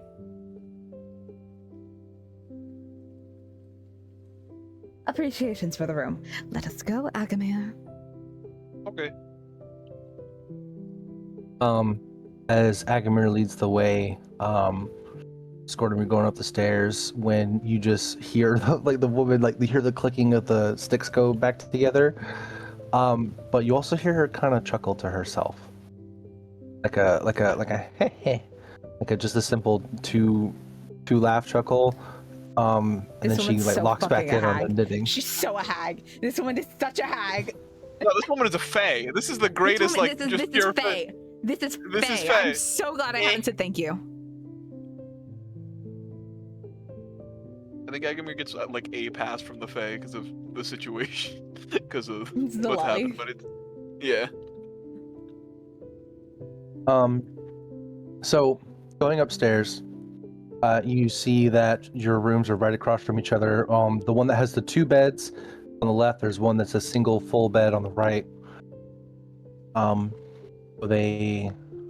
one on the right has a balcony, the other one on the left doesn't. Just a very simple room, with a writing desk, a small Chester drawer at the end of each bed, and one bedside table in between both beds that has one drawer that has some candles in it, at least 2, and then a small candlestick holder on the center of the bedside table. Nice little place. Cozy. Yes, very. Anyways, this chair looks so comfortable. Sure it does. She was suspicious, no? I'm not just being crazy, completely, right? entirely. Okay, I didn't want to be rude to like I didn't want to be rude to like an old lady, but like even I could tell something was off. I believe she could have been a hag. What's a hag? A fey trickster witch. I know what one of those words mean. Not good news. Say I appreciate you, but do not say thank you, do not give your name, and do not give any personal affects. Understood? Yep. So... we're just 2 lonely bitches, aren't we?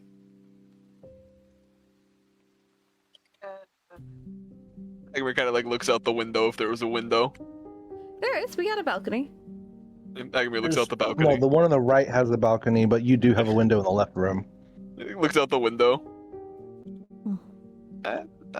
You see the side of another building. Ah, this is great. Like the shitty motel. She's gonna take them over The to the one that's like balcony right room. next door. Yeah. That one has a view of the Wyvern Water to the north, and you can see the light playing across the surface of the lake. I thought you were gonna say you can see across the street straight into the window that Murdoch's in. Oh and my sees little god! Harry Butt And come all we up see and is down. all we see is black in there. We don't see anything in there. We just see Yeah. black. Yeah, just black. And some I- strange noises. It's complicated with me.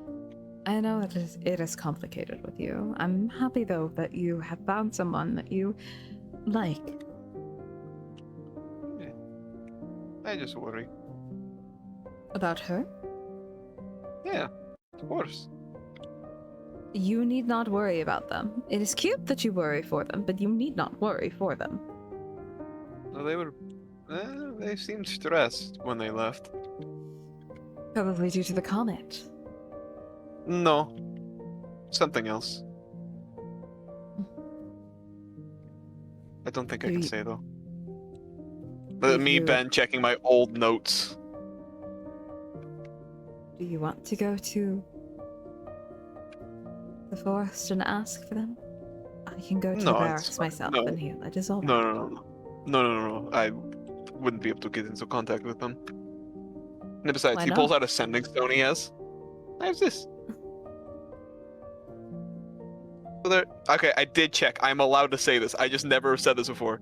Apparently, there's a divorce going on, and there needed to be like support or like Oh. I don't know the correct terms. I don't know most of anything going on. They are a support professional for someone going through a divorce, of course. I look like this is common knowledge. I will not pretend to know anything about Fae. I do not know anything about the Fae, other than what my father has spoken of me. I am more demons, abyssal, the hells, magic inclined. However, Then we the man in the mirror that you had spoken of previously, that we got from that room, that manor. Did the mirror look like this as she pulls out that bronze mirror? get the bear rug. No, it will not work, Agamir. Worked before. It did not work before. He merely went to another mirror. That's a better explanation than I thought. A demon being defeated by a mirror. He's Or a not demon just being a defeated demon. by a bear. Oh, is he not? Is he a devil? No, he is a taxonomically, yes, a demon, but not a devil. She's gonna steal a glance at the mirror before she starts to put it away.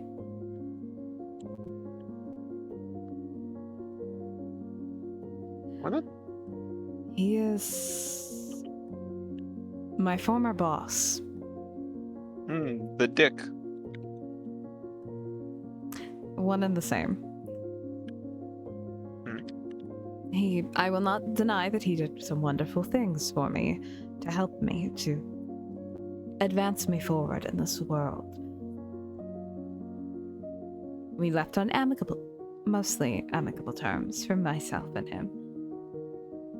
I believe, though, he is going to keep trying to worming his way back because I am no longer underneath his thumb. I have yet to tell Kalira or Murdoch about his and I's professional relationship.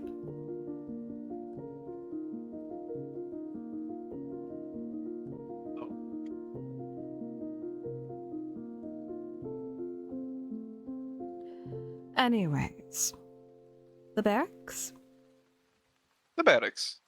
Also, hopefully they do not think this is Agamir like realizing they were just staring at something entire. Hopefully they don't think we're that kind of healing. I'm not going to put on a nun outfit and pretend that I'm a healer like that. I will perform and heal like that, and I will use my minute-long casts. Also, you do remember, if you wake up in the middle of the night and you see me just perched upon you, just staring at you, do not be afraid. Just move me over to the chair. Okay. Do I need... Okay. There's just not a second question. It's like, okay, I can do that. Good. Like, if you see me in paralysis demon mode, just move me over where I'm comfortable. Do you want me to do a water? Or just like, do you want charcoal? Water would be wonderful, yes, actually. Oh, charcoal would be great. Actually, do we have any more tuna? What about the salmon? You ate all of the last ones we had. This happened. We could get more. This is the type of greed they talked about in the Bible. It's just a picture of Squirtum eating more tuna. Enjoying her fish. We can probably get more at the market. I do hope that Kalira is enjoying her time with her husband. She will. She is probably. We cut to I feel like by Kalira. this point, you would have seen them leave the tavern together from your Damn. window. That poor man.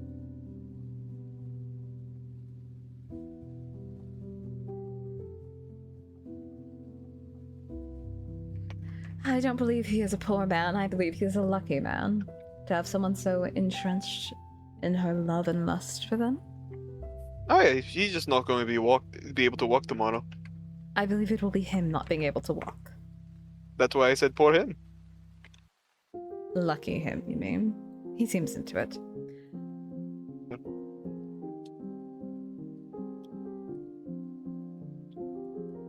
So healing. Healing. How many people can we heal? Depending on how much health they have taken away, I can technically do a cure wounds every minute, completely for free. I do have all my spell slots. I don't think though that it is a good idea if are we both just using our magic? I think why not? Agamir is gonna just heal people. Let's use our magic. I'll use all my spell slots. It's not like we're gonna get attacked in the middle of the night. I look over a wheeler, Ew. pleading, begging, crying, sniveling. When the party split up, we would never do Who, such a thing. me? Yeah, the party's split. We would never. Yeah. Who, me? Couldn't be. No. When have I ever done that? Never, actually. Not here. Ah, well. That So, changes tonight.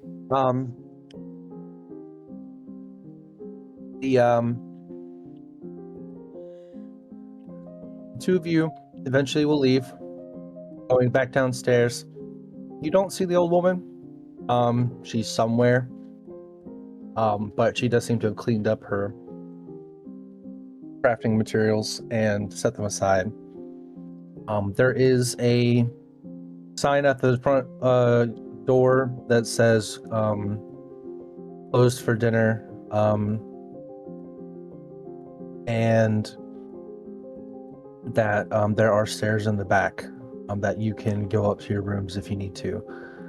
But the door is open, so you can leave and start heading towards where you see there is a large area that is like basically in the middle of like an empty field, where a lot of tents have been set up. This seems to be the barracks he was talking about.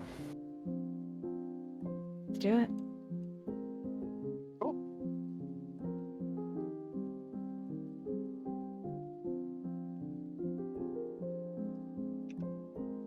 Squirt, I'm just gonna wipe her Walking hands, over. put her gloves on. Walking over, you can see the same half elf. Eventually, he will walk over to you, meeting you at the entrance of the small camp, and says, I got everyone who was in the harshest way and everyone who was interested, but the others were more keen on sleeping or whatever else they were up to. So we're only missing 10. The other 50 of us are here. All right. Sounds perfect. Yeah. We shall get to work immediately.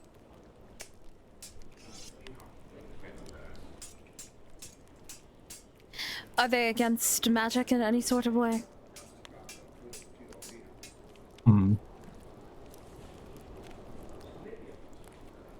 Alright, I'll take a sip of water. 1 sec.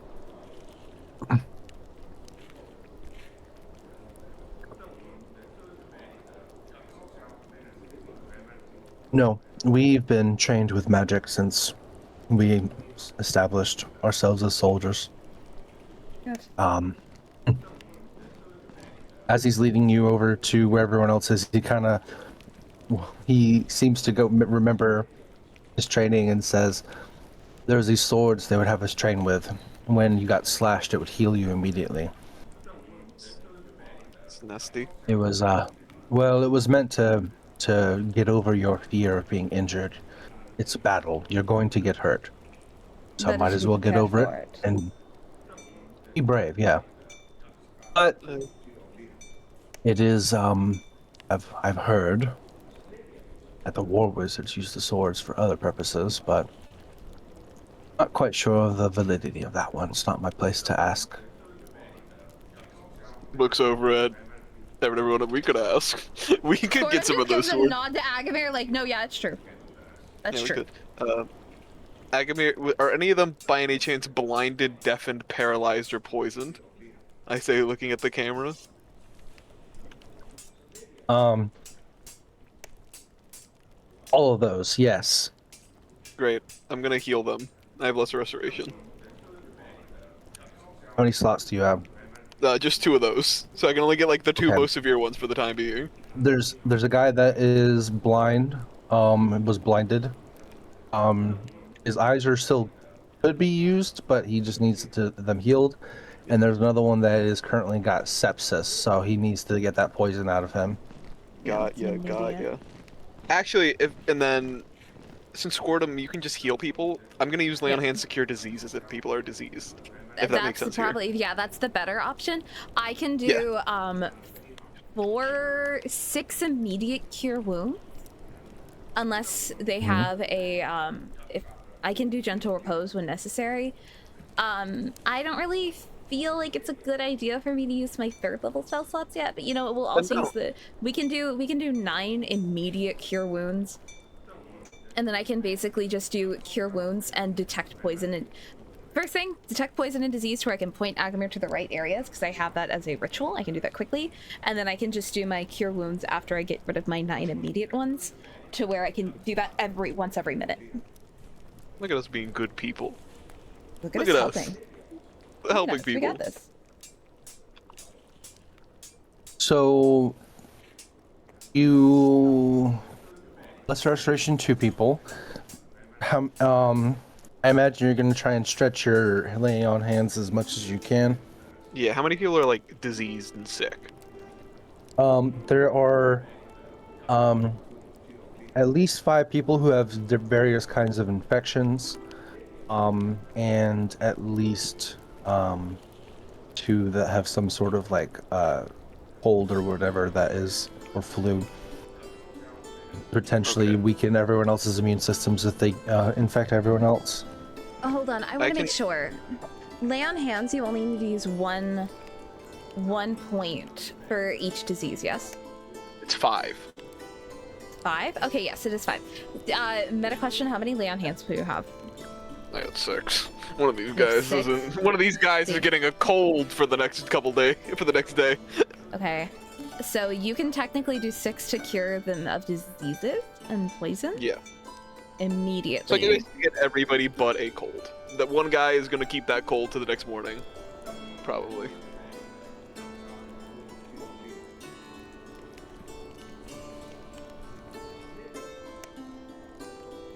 And then Squirtum, you can cast every 10 minutes. You can cast Cure Wounds, right? Every minute. Every minute. Every Gotcha. minute. This is it's my legacy from my apothecary healer. I can cast it every minute after I use my 9 uses. Gotcha. Also- The 10 Then- minutes is the detect poison and disease. Okay, right. You're saying Agamir? I would also, if they'll allow me, I have purify food and water, food and drink. If they want their Okay. shit, they can't So be poisoned.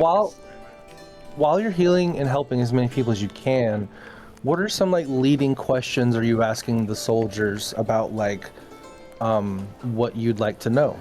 Because I imagine you're also like here to collect information. Oh yeah. What was the crypt of the dragon like? We heard it was such a big fight, and I couldn't help but want to know. What was it like from the brave heroes there?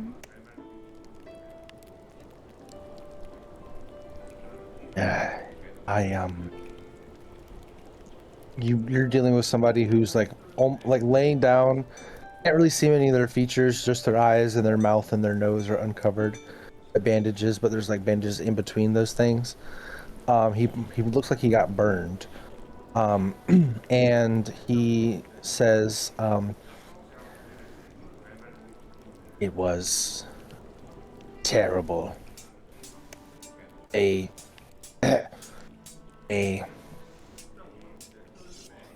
one scout drew the short straw and walked towards the barrier. Next thing we know, he just drops. We thought the idiot touched the barrier, like the death god of dragons barrier, who we were told explicitly not to touch, or it would kill you all immediately. But then he just gets back up. And he looks at all of us. And I knew it wasn't him. Wasn't Tam anymore. He had this strange red glare that in his eyes. He looked at us, said something, and in rays of dark energy from each of his fingers splayed out and hit multiple people. They dropped, only for just a few seconds later, they get up, groaning, smelling like death, starting to come at us. Right as we're reeling from this attack, we hear a rumbling inside. And then some flame hits me and I go down. I'm later recovered, I think. Someone dragged me out, I don't know who. But I didn't see what the big rumbling was. You'll have to ask someone else. Of course. Thank you, by the way. Do not thank me. It is just something that we can do. Those who can do and those who cannot help. Rest. The mental wounds will require more than magic to heal. They need your strength.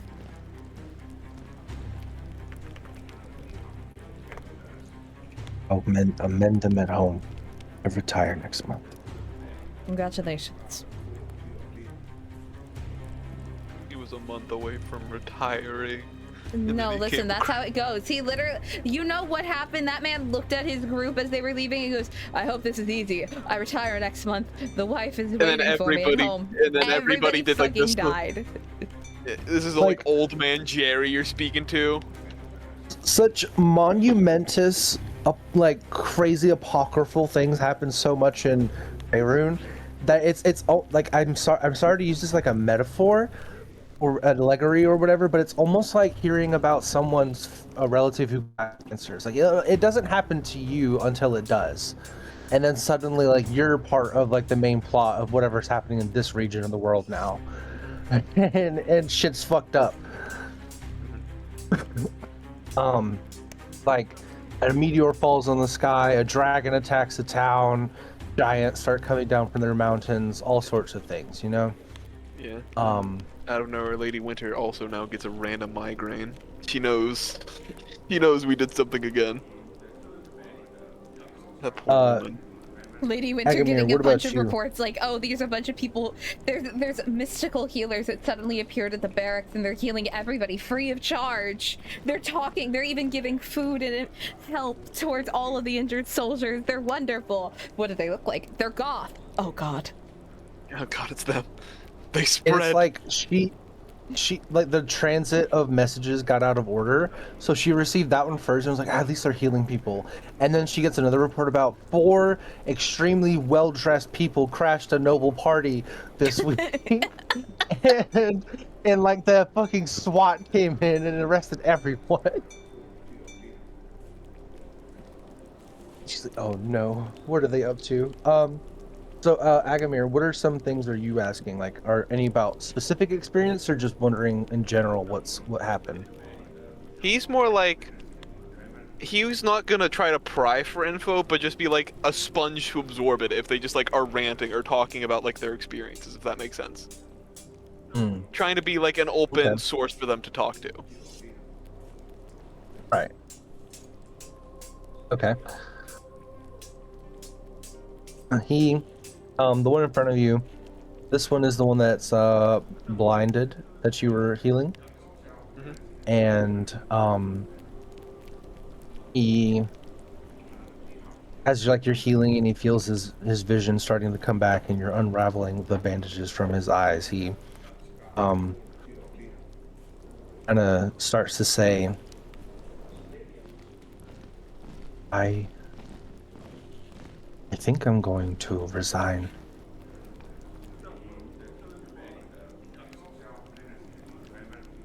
It's fair. Don't need to fight after. He like looks. How fucked up is this dude? He was blinded, and he also has just several like what seems like similar burns to the other guy, but now that you have a closer look, it doesn't seem like it's fire. It seems like it's more like it kind of melted him a little bit, like an acid. Oh no! Oh god! Ugh. Skorda makes sure that Agamir does not, like, she messages him in the mind palace of a stand strong, do not No, that be was grossed me. out. That was me, Ben. Agamir's like completely fine with this. Does he look like Jeff Goldblum from The Fly? I haven't seen that movie. I'm not, you know what, just to save you, I'm not sending you an image, okay? The I'm Fly letting 2 you is know. better. That is a subjective. Where he pukes over that guy's face and it all melts off. Excellent. I will do some homework and watch some movies, I promise. I know Jen's got a list of movies growing that she's shocked I haven't seen. I haven't seen that one either, so I don't blame you. The first one's good. Classic Don't get me body wrong. horror. Yeah, the concept and everything else is really good. Obviously, a remake, but the fly 2 has got better creature modeling, if that makes sense. Okay, I'll be down for it. For its time, I hasten to add. The guy continues and says, young Em, he just turned around and blasted us. I don't understand it, but I can understand a charm or an enchantment of some sort, but this was... It was grinning and cackling and capable of things he's never done before. And I swear I saw a clay jar all somewhere behind the barrier. There's a small bias. A clay jar fell over, and then he turned around and started to harm us. Clay jar? Yeah, I don't know why that strikes me so, but it's what I looked at right before I lost my vision.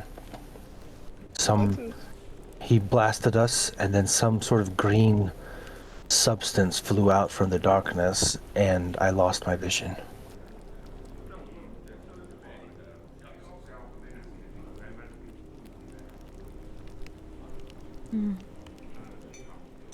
Agri's like writing that down and also saying through the mental area for So them. he had the guy got blasted, and then there was a clay jar that fell. There was a grin, and then a vision. Then he lost his vision. The grin came from the clay jar. Oh, no, the grin came from him. No, the guy grinned. Grin came from Tam. Clay jar fell. There was another blast, and then the guy lost his vision. Yes. Thank you.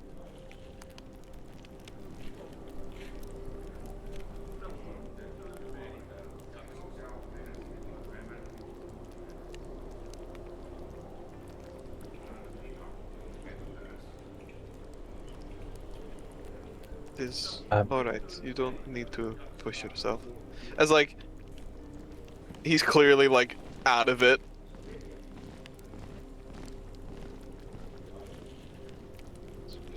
Found it. Wait. The clay jar fell first, I think. It caught my eye because it was covered in gems. Gems. Glinted in the torchlight.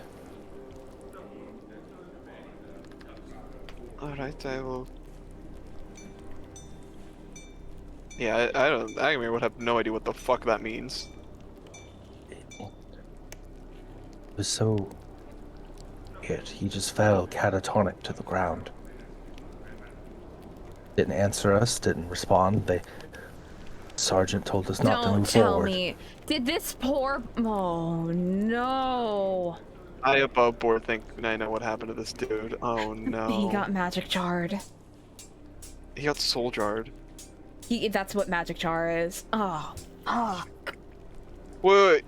What was in the jar You're then? conflating. There's magic jar and there's soul cage. You might be thinking of one of those two. I'm thinking of soul cage, the one that lets other things. Because soul cage has the. Soul cage is brain to work it. Sorry. When you a can humanoid transfer dies, you can trap the soul. But you can exploit the soul. You can't put them back. You can steal the life. You can query. I think this is a magic jar Is that the one that lets you swap souls? that allows you to possess them. Yeah, the guy got jarred. That man got jarred.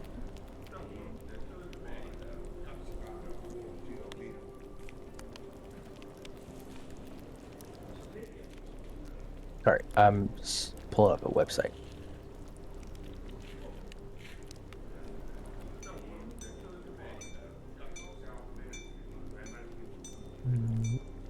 Where'd it go?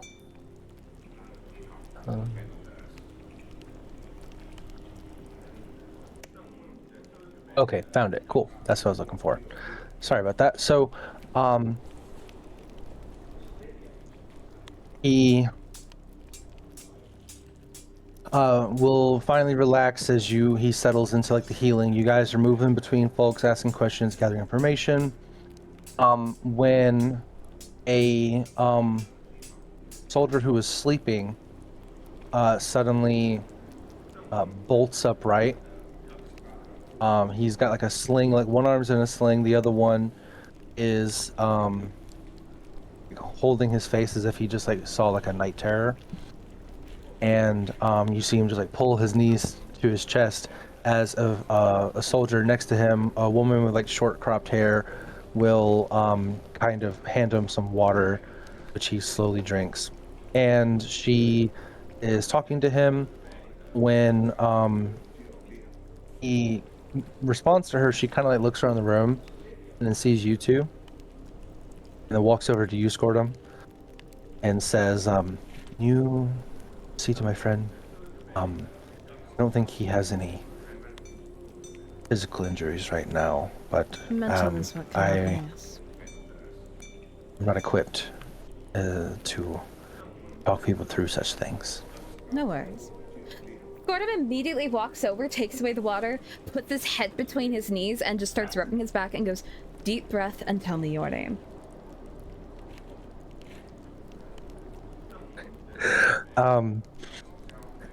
He moves his couched arm out of the way from the sling and slowly puts it on his side as he, as you say, puts his head as close as he can between his knees. And says, slightly muffled because knees are in his face, but he says, I'm just called Aiken. Aiken. I would say a pleasure to meet you, but it probably is not because of how everything is going. I am Scordum Amontis.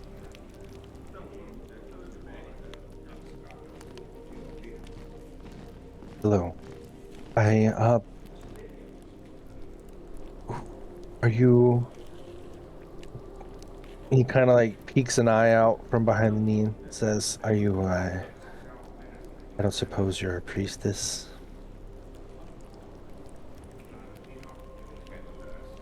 She kind of crouches in front of him as she's literally casting Cure Wounds to help his arm, and she goes, If that is what eases you, you may consider me one.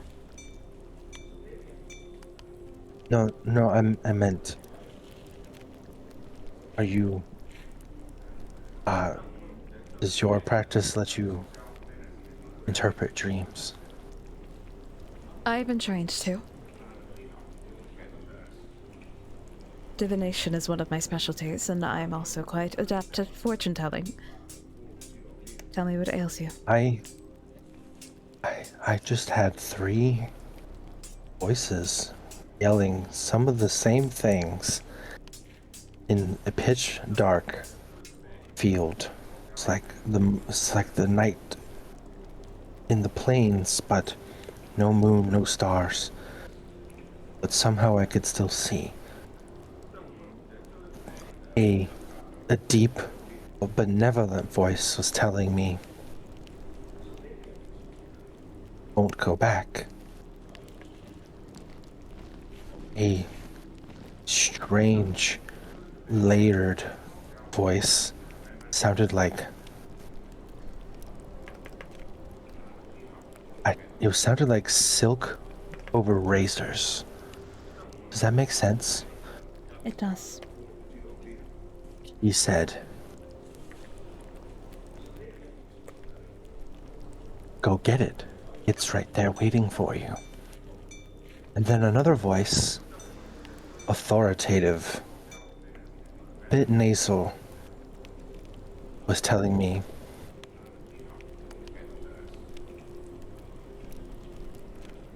and he looks at you, he lifts his head up out from between his knees and he looks at you and he says,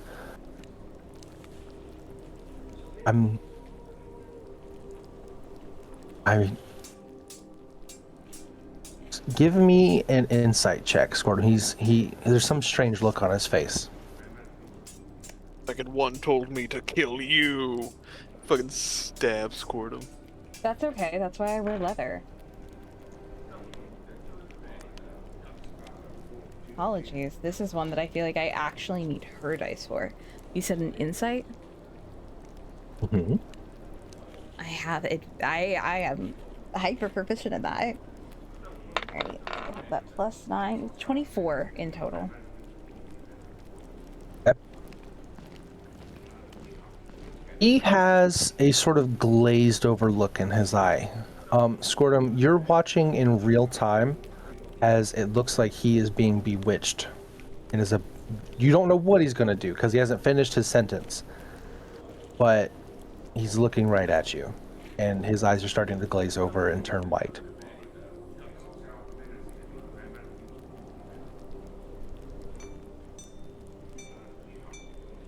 His hand kind of goes towards the edge of the bed, turns his knee, his right knee kind of rests against the cot, and he looks at you, continuing saying,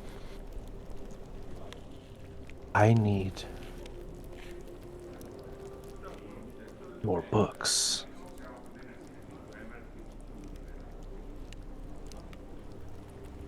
Gordon Both of reaches them. up.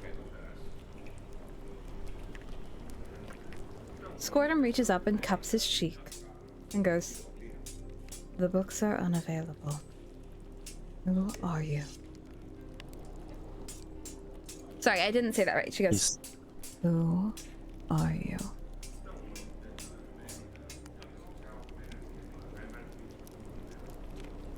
He's kind of his neck is a little tense, and he says, "I'm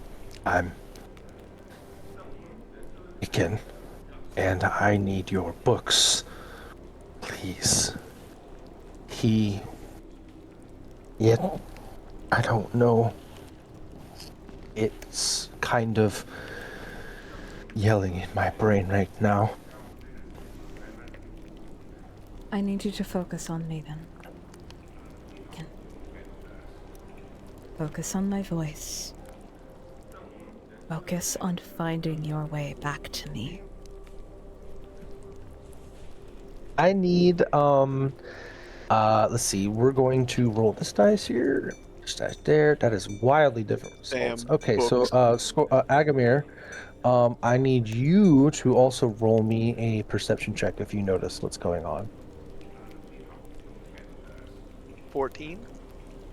Okay, use a 10 to do it. So you, from the corner of your eye, you start to see like some kind of tenseness is happening, but this is a tense room.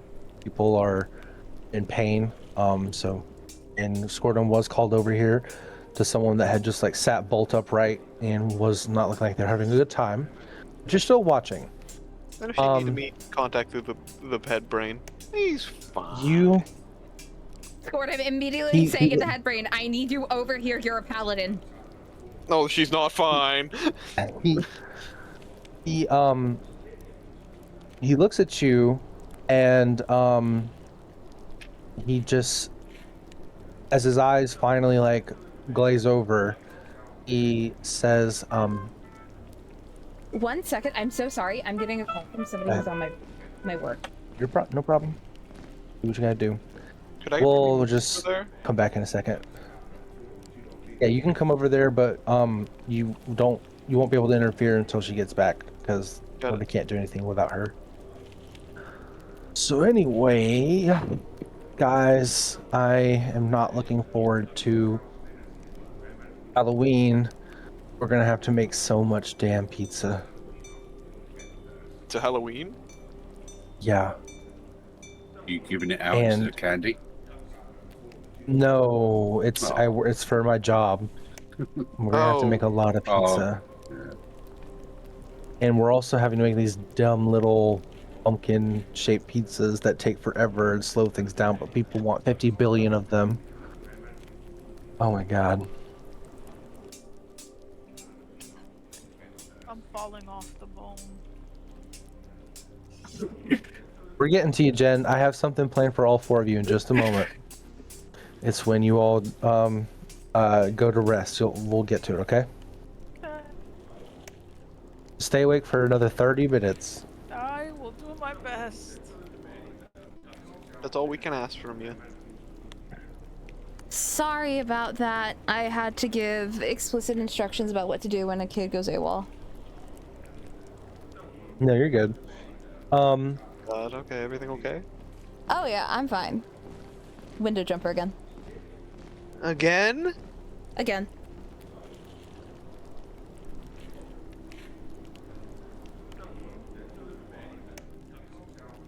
So, as like I said, as his eyes glaze over and he's about to say something else to you, Agamir, you notice like the weirdness going on over here. You're starting to head over after finishing up healing that guy. When Scortum,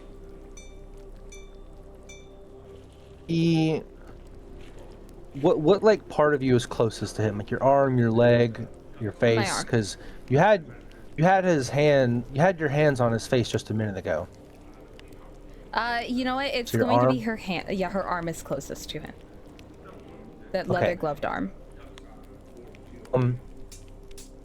As you're like talking to him through it, trying to get him to like come back to himself, resist whatever has got a hold of him.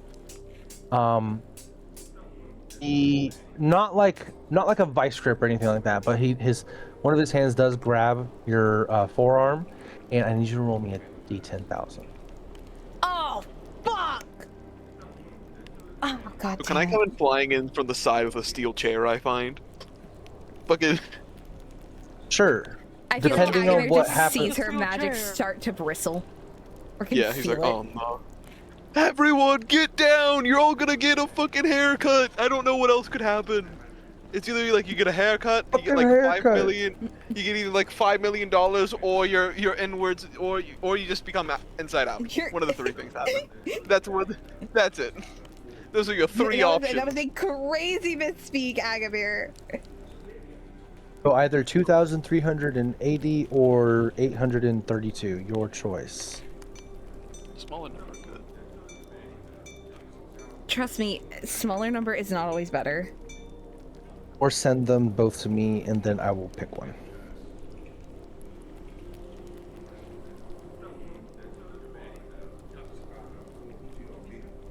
God, what if you finally get like the classic fireball centered on self? That's so fun fact about that one. That isn't how it works. It isn't a fireball. It's never just a fireball. Hmm.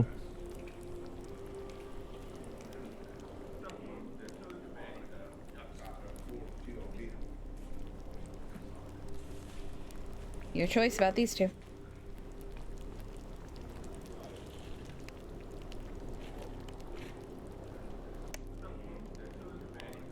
Do you Yeah, even she have feels like. one of those books? Technically I do, but it's covered in shadows because I still have my tome. I use that for my at-will spells. It would still be legible. I feel like that'd be really Alright, funny. I need you to roll me a d4. Oh, got it. You concern me. Whenever you have me roll the d4, I know I'm about to get fucked. The D4 of destiny and despair. It literally is. How it goes.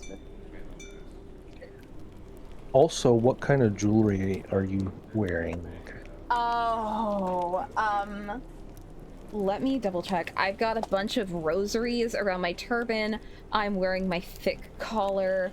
I'm wearing the moonstones that we got. I have rings. My jewelry, if you want to be like super duper into it, my tears are made of solid gold. My nails are made of solid gold.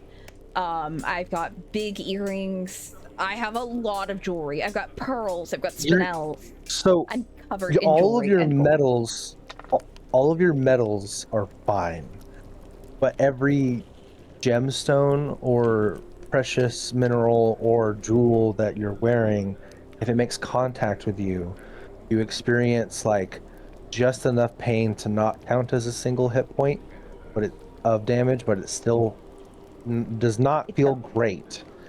So if any of them are actually touching you, Oh, and then I'm it fine. starts to hurt, So I'm okay. and that will I'm okay. it will be like that for 4 days. Oh, fuck, 4. I got a 2 on the D4. Oh, two. Excuse me, my bad. 2 days. Okay, so I'm okay. It just, like, she feels that, and then immediately her mage hand comes up quickly, almost rips out her earrings that have jewels on them, and she goes, okay, that's going to be annoying. Oh, in the fuck? While you're experiencing this like flash of pain, a word comes to your mind. Witch King.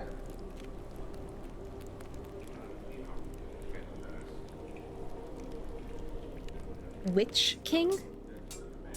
WITCH-King. Yes. Thank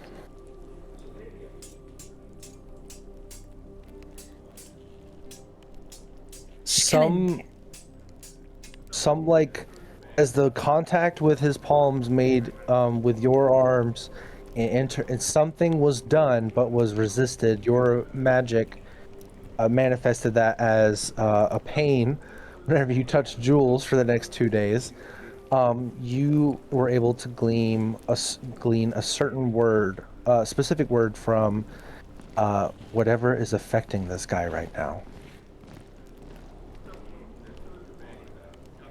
It was almost as if like it was a conversation someone's having far away that you heard like one snippet of. Oh. And now that you think about it, it sounded kind of nasally. Scordum is just gonna, she kind of grits her fangs, grabs that dude by the face again, makes her look at her, and she goes, whatever is inside of you, speak to me instead.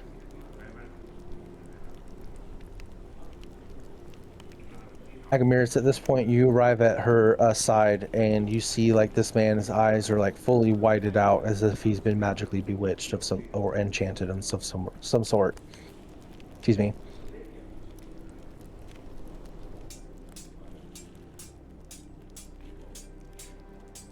Agamir. I was Agamir muted. fucking died. Agamir wants to. I thought so.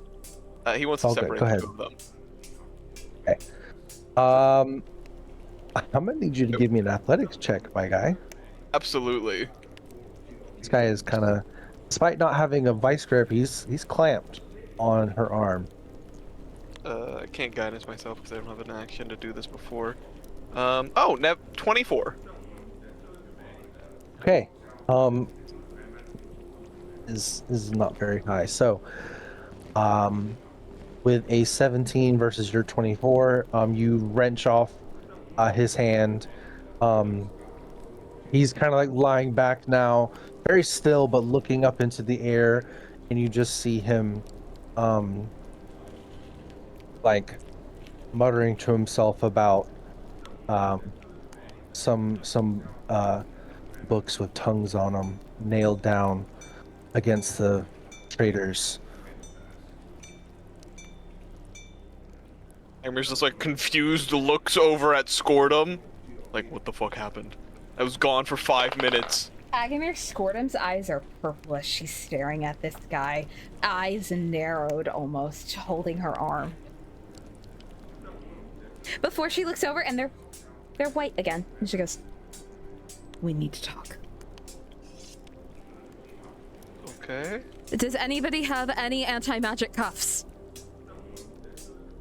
Oh, I do. I do. You're having sex.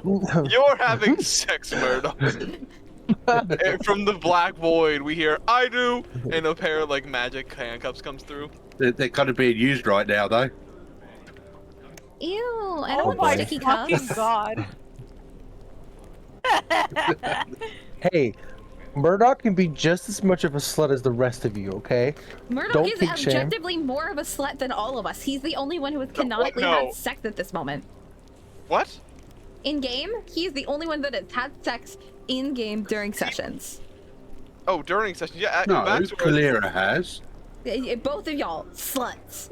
Agamir, I can Wow. say this as Scordum, every single one of you, including the DM, because the DM has to play the compatriots, sluts.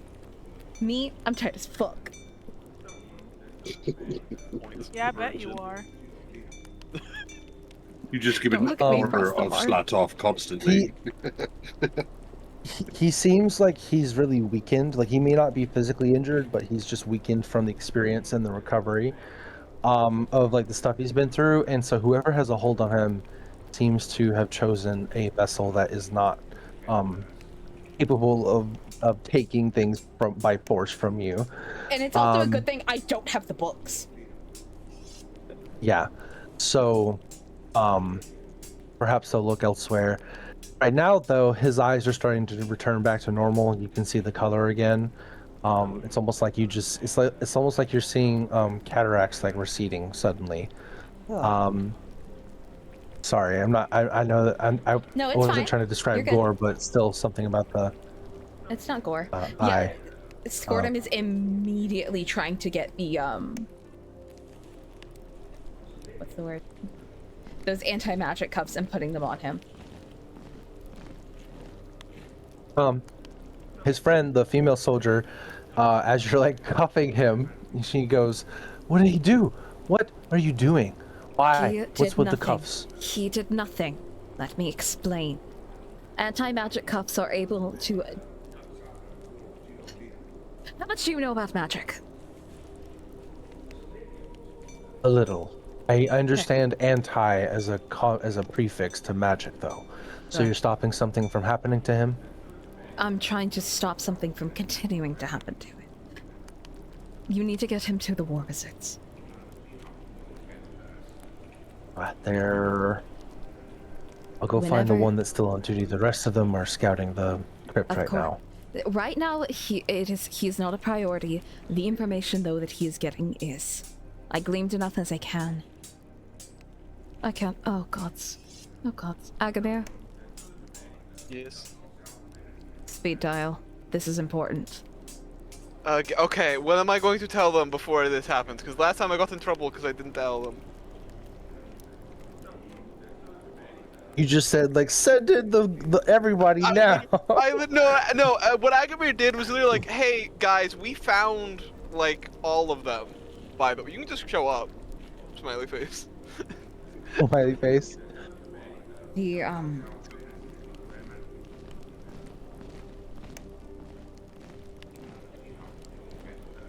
She looks at the woman and goes, "Go get the War Wizard. Now." And then waits until she's gone, looks to Agamir and says, "He spoke about a being called the Witch King. What my father told me about him, not good. I don't know much about him specifically, because he's not that good. But at this moment, he had 3 voices in his head. People are trying to tell him to go and get it, and they are searching for the tomes of the Still Tongue. The highly illegal books." Yeah, no, I get it. I know, yeah, no, I understand that part. So you want So- me to basically call the war with, call you know who, and be like, hey, so Just- we got more information. Let them know that we have more information, that there is a soldier here in Hill who has the information trapped away in his brain. They will need to get it out, as I do not know. I am not magically capable enough to do that yet, without potentially destroying him. He's anti-magic cuffed at the moment to try and keep the possession. We're lucky he's weak. If he was not weak and he was fully possessed like he just was, we could have had a Tam situation.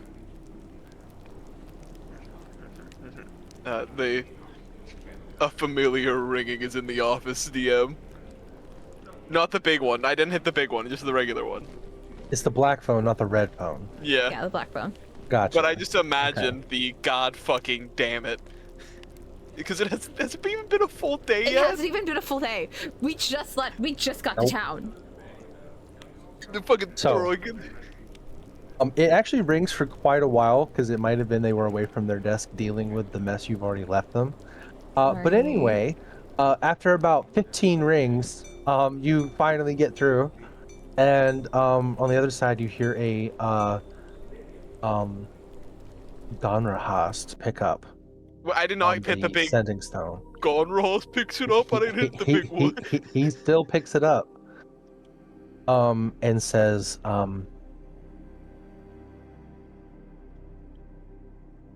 please tell me that you have bought a platter and are getting it delivered to us. That we bought a what? Tail. Please tell me you have brought some sort of respite. We're so tired. We're so hungry. And we're so thirsty. If you are not ordering us food, tell me now what conundrum you're about to give me next. So, hypothetically speaking. I want a white Zinfandel. Got it. How many? Just one? Bottles. Bottles. Got it. So, do you know about, just so I know, right, the Witch King? Witch King, yes. Yeah. Witch King, white eyes, authoritative yet nasally voice. By any chance, you know about the Witch King? White nasally, but he like spreads the info to this man as I'm like assuming he's getting a larger. It's an information. It's an information. It's not a bomb yet. Probably. A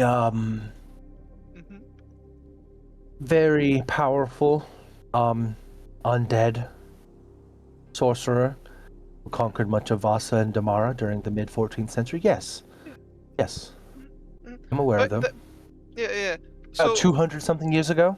Yeah, so we're in Hill right now, and one of the soldiers said it after being controlled by and like he'll explain the situation to them. So, just to get this right, you just now got to Hilp and are talking to some soldiers. And after a week and a half or so now of my researchers trying their best to get past the barrier and read the hieroglyphs and look at the treasures inside to glean any information about what happened, some soldier just tells you. Have you tried asking them? Have you tried healing Apparently, him? there's also there's like there's also like a jar behind one of the barriers that when they touch the barrier. Yes, the jar. Potentially, it could be a magic jar. Yeah, it was filled with gems. What makes you think that? It was covered in gems. My father taught me about magic. It could either be a soul cage or a magic jar. The dude dropped dead. It doesn't take an arc wizard to realize. Are you referring to Tam? Yes. Does he have his soul back? Is he alive? Or is he still possessed? No. We have also been incapable of speaking with him in his corpse form. Something is preventing him from talking. Does he have his tongue? No. Why do you bring that up? So hypothetically, you know what? I will just tell you this. They are searching for tomes with tongues nailed onto them.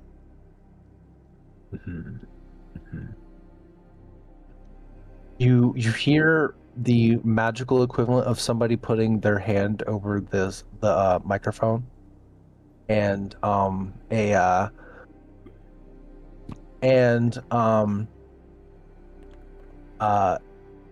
finally comes back and says, yes, I am aware of those books, and you're telling me that it's all involved together. Didn't we allow you to keep one of those in your person temporarily?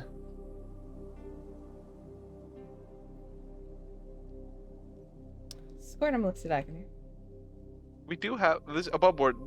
That was correct. We were allowed to keep one. Yes, at we the were very allowed to beginning keep. of the game.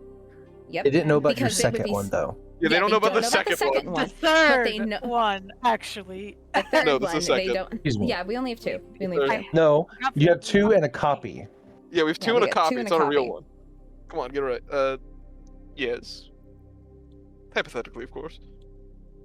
Because you made 2 copies and then left one with the war wizards who think they have both books. Yeah. Excuse me, who think they have 1 book and then a copy. Yeah. It's But safer they actually this way, had 2 though. copies. It's safer this way. It's form. So 3 copies total. Anyway, so you have 2 books, and he basically reminds you that they have let you carry one, and he says, "Okay, whatever you're doing, wherever you're at, just be on the lookout for more of those books, because I'm going to be very crystal clear with you. I think if you were to collect all those books, they will eventually come for you. And knowing the Metal Moon, they will handle it in their own way." Are you speaking Right. about us that we are not here? This is all hypothetical. Would you of course. rather ice cream? No. We appreciate how wonderfully you're taking this information. Oh, I'm not. Oh, by the I way, we are offered to- healing a bunch of these purple dragons for you. You are welcome, by the way. The clerics were on their way, but thank you for your amicable assistance. And he says that with such vitriol on the other side. We're putting these guys out of a fucking job in the matter of a fucking day. Good is what I have to say to them. Get fucking good. So where should they He- deliver this to? The food, by the way? They don't have an address. I was just hoping that you had some kind of good news, but it's fine. I will The good order news. food for everyone soon. It is good news. We finished up part of your research for you. You need not put any more resources into more of that now.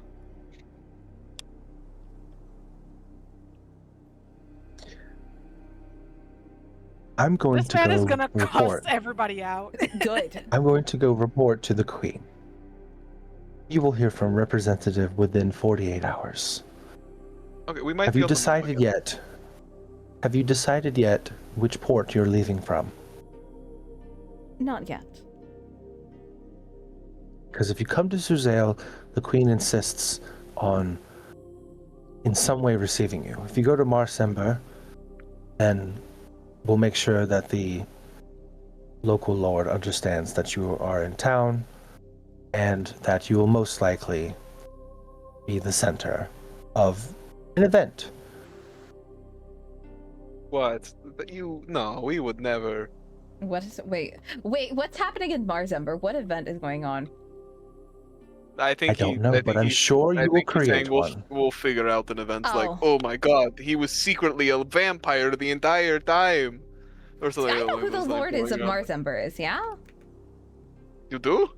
He's actually when you were working there, he was still in office, but he has had to change office since then. So there's a new guy. Yeah, Squirtum pauses and goes, must be a new man, though. I'm just saying, he would be a vampire. I'm just putting it out there. So I kind of want to get this out before we have to end tonight's session. Mm-hmm. If that's okay. Mm-hmm. I imagine after telling him the deets, he tells you in not so many thankful words that, thank you for bringing this to my attention, even though you put more paperwork on his endless table of paperwork. That's a magic item, not a metaphor. And he is going to eventually he'll hang up and you guys will finish your healing. In the night, as everybody's up to their various hijinks and get tired and go to sleep finally, something curious happens.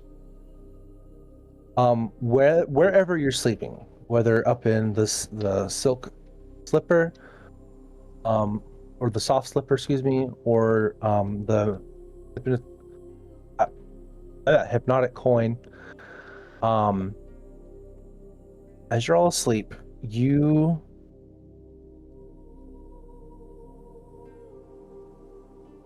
you each feel like you're being pulled in some way, and you all sort of end up in this same dream space. Some of you are rather more comfortable looking than everyone else. You're looking rather comfortable. And before you, the four of you, there is a small dais. It looks to be a miniaturized, as if almost someone plucked it from the sky and trapped it under a glass cloche. Like that little glass dome that covers the rose in like Beauty and the Beast, that type of thing. It looks like someone has taken the King Killer Star and stuck it right there.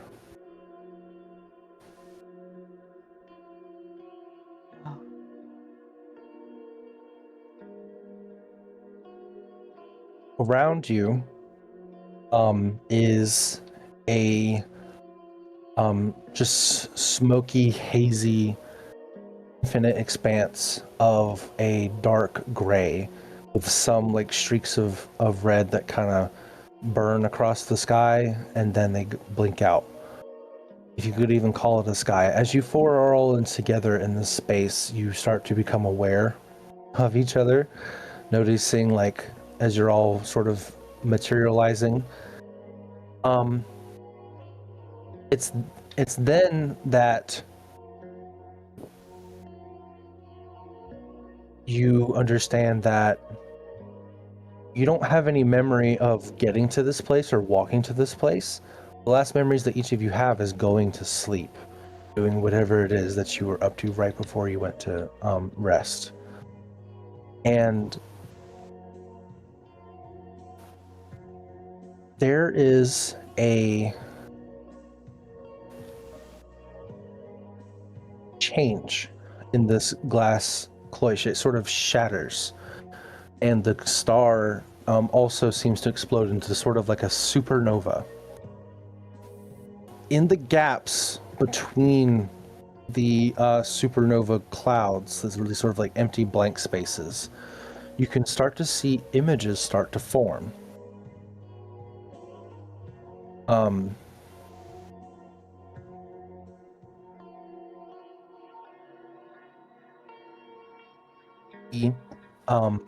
One of the first images you see is of a young man who is sitting on a hillside contemplating over a book as he sees a woman cross over a road talking to two other people who also seem to have books, and they're all wearing similar clothes as if they're all part of some sort of academy.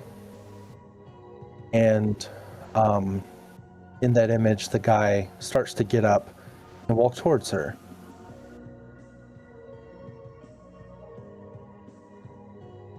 There are several more of these, but we're going to leave it here since it is midnight, and I will not quickly, but we will continue the dream before you wake up.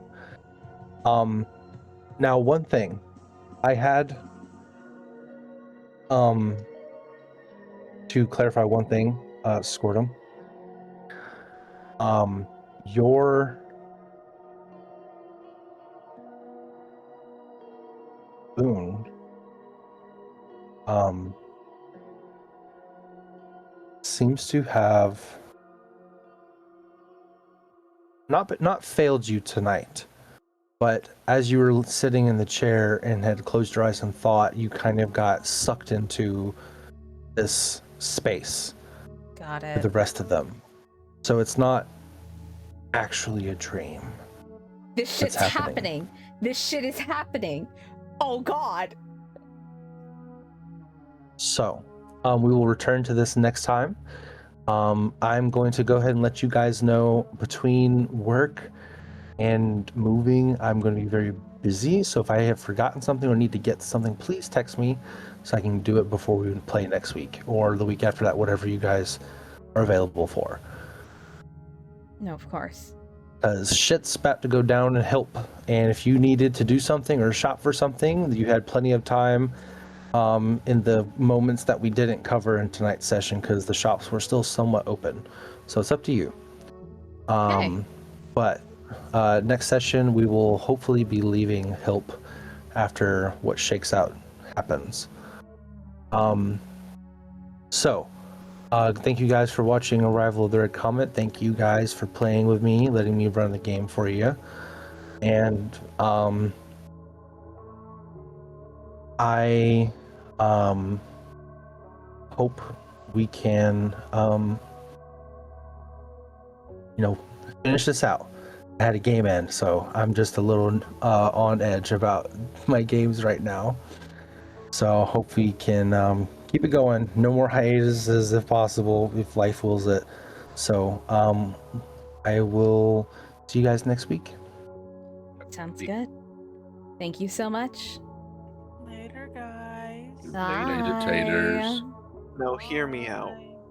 We Um, give Golderhands we show him the potion and just let him have like a conniption. Okay. God, he's gonna drop Anyways, dead. I'm gonna take us over to somebody who's new to streaming and who's also brand new to playing, or who's playing D&D. I'm gonna take us over there.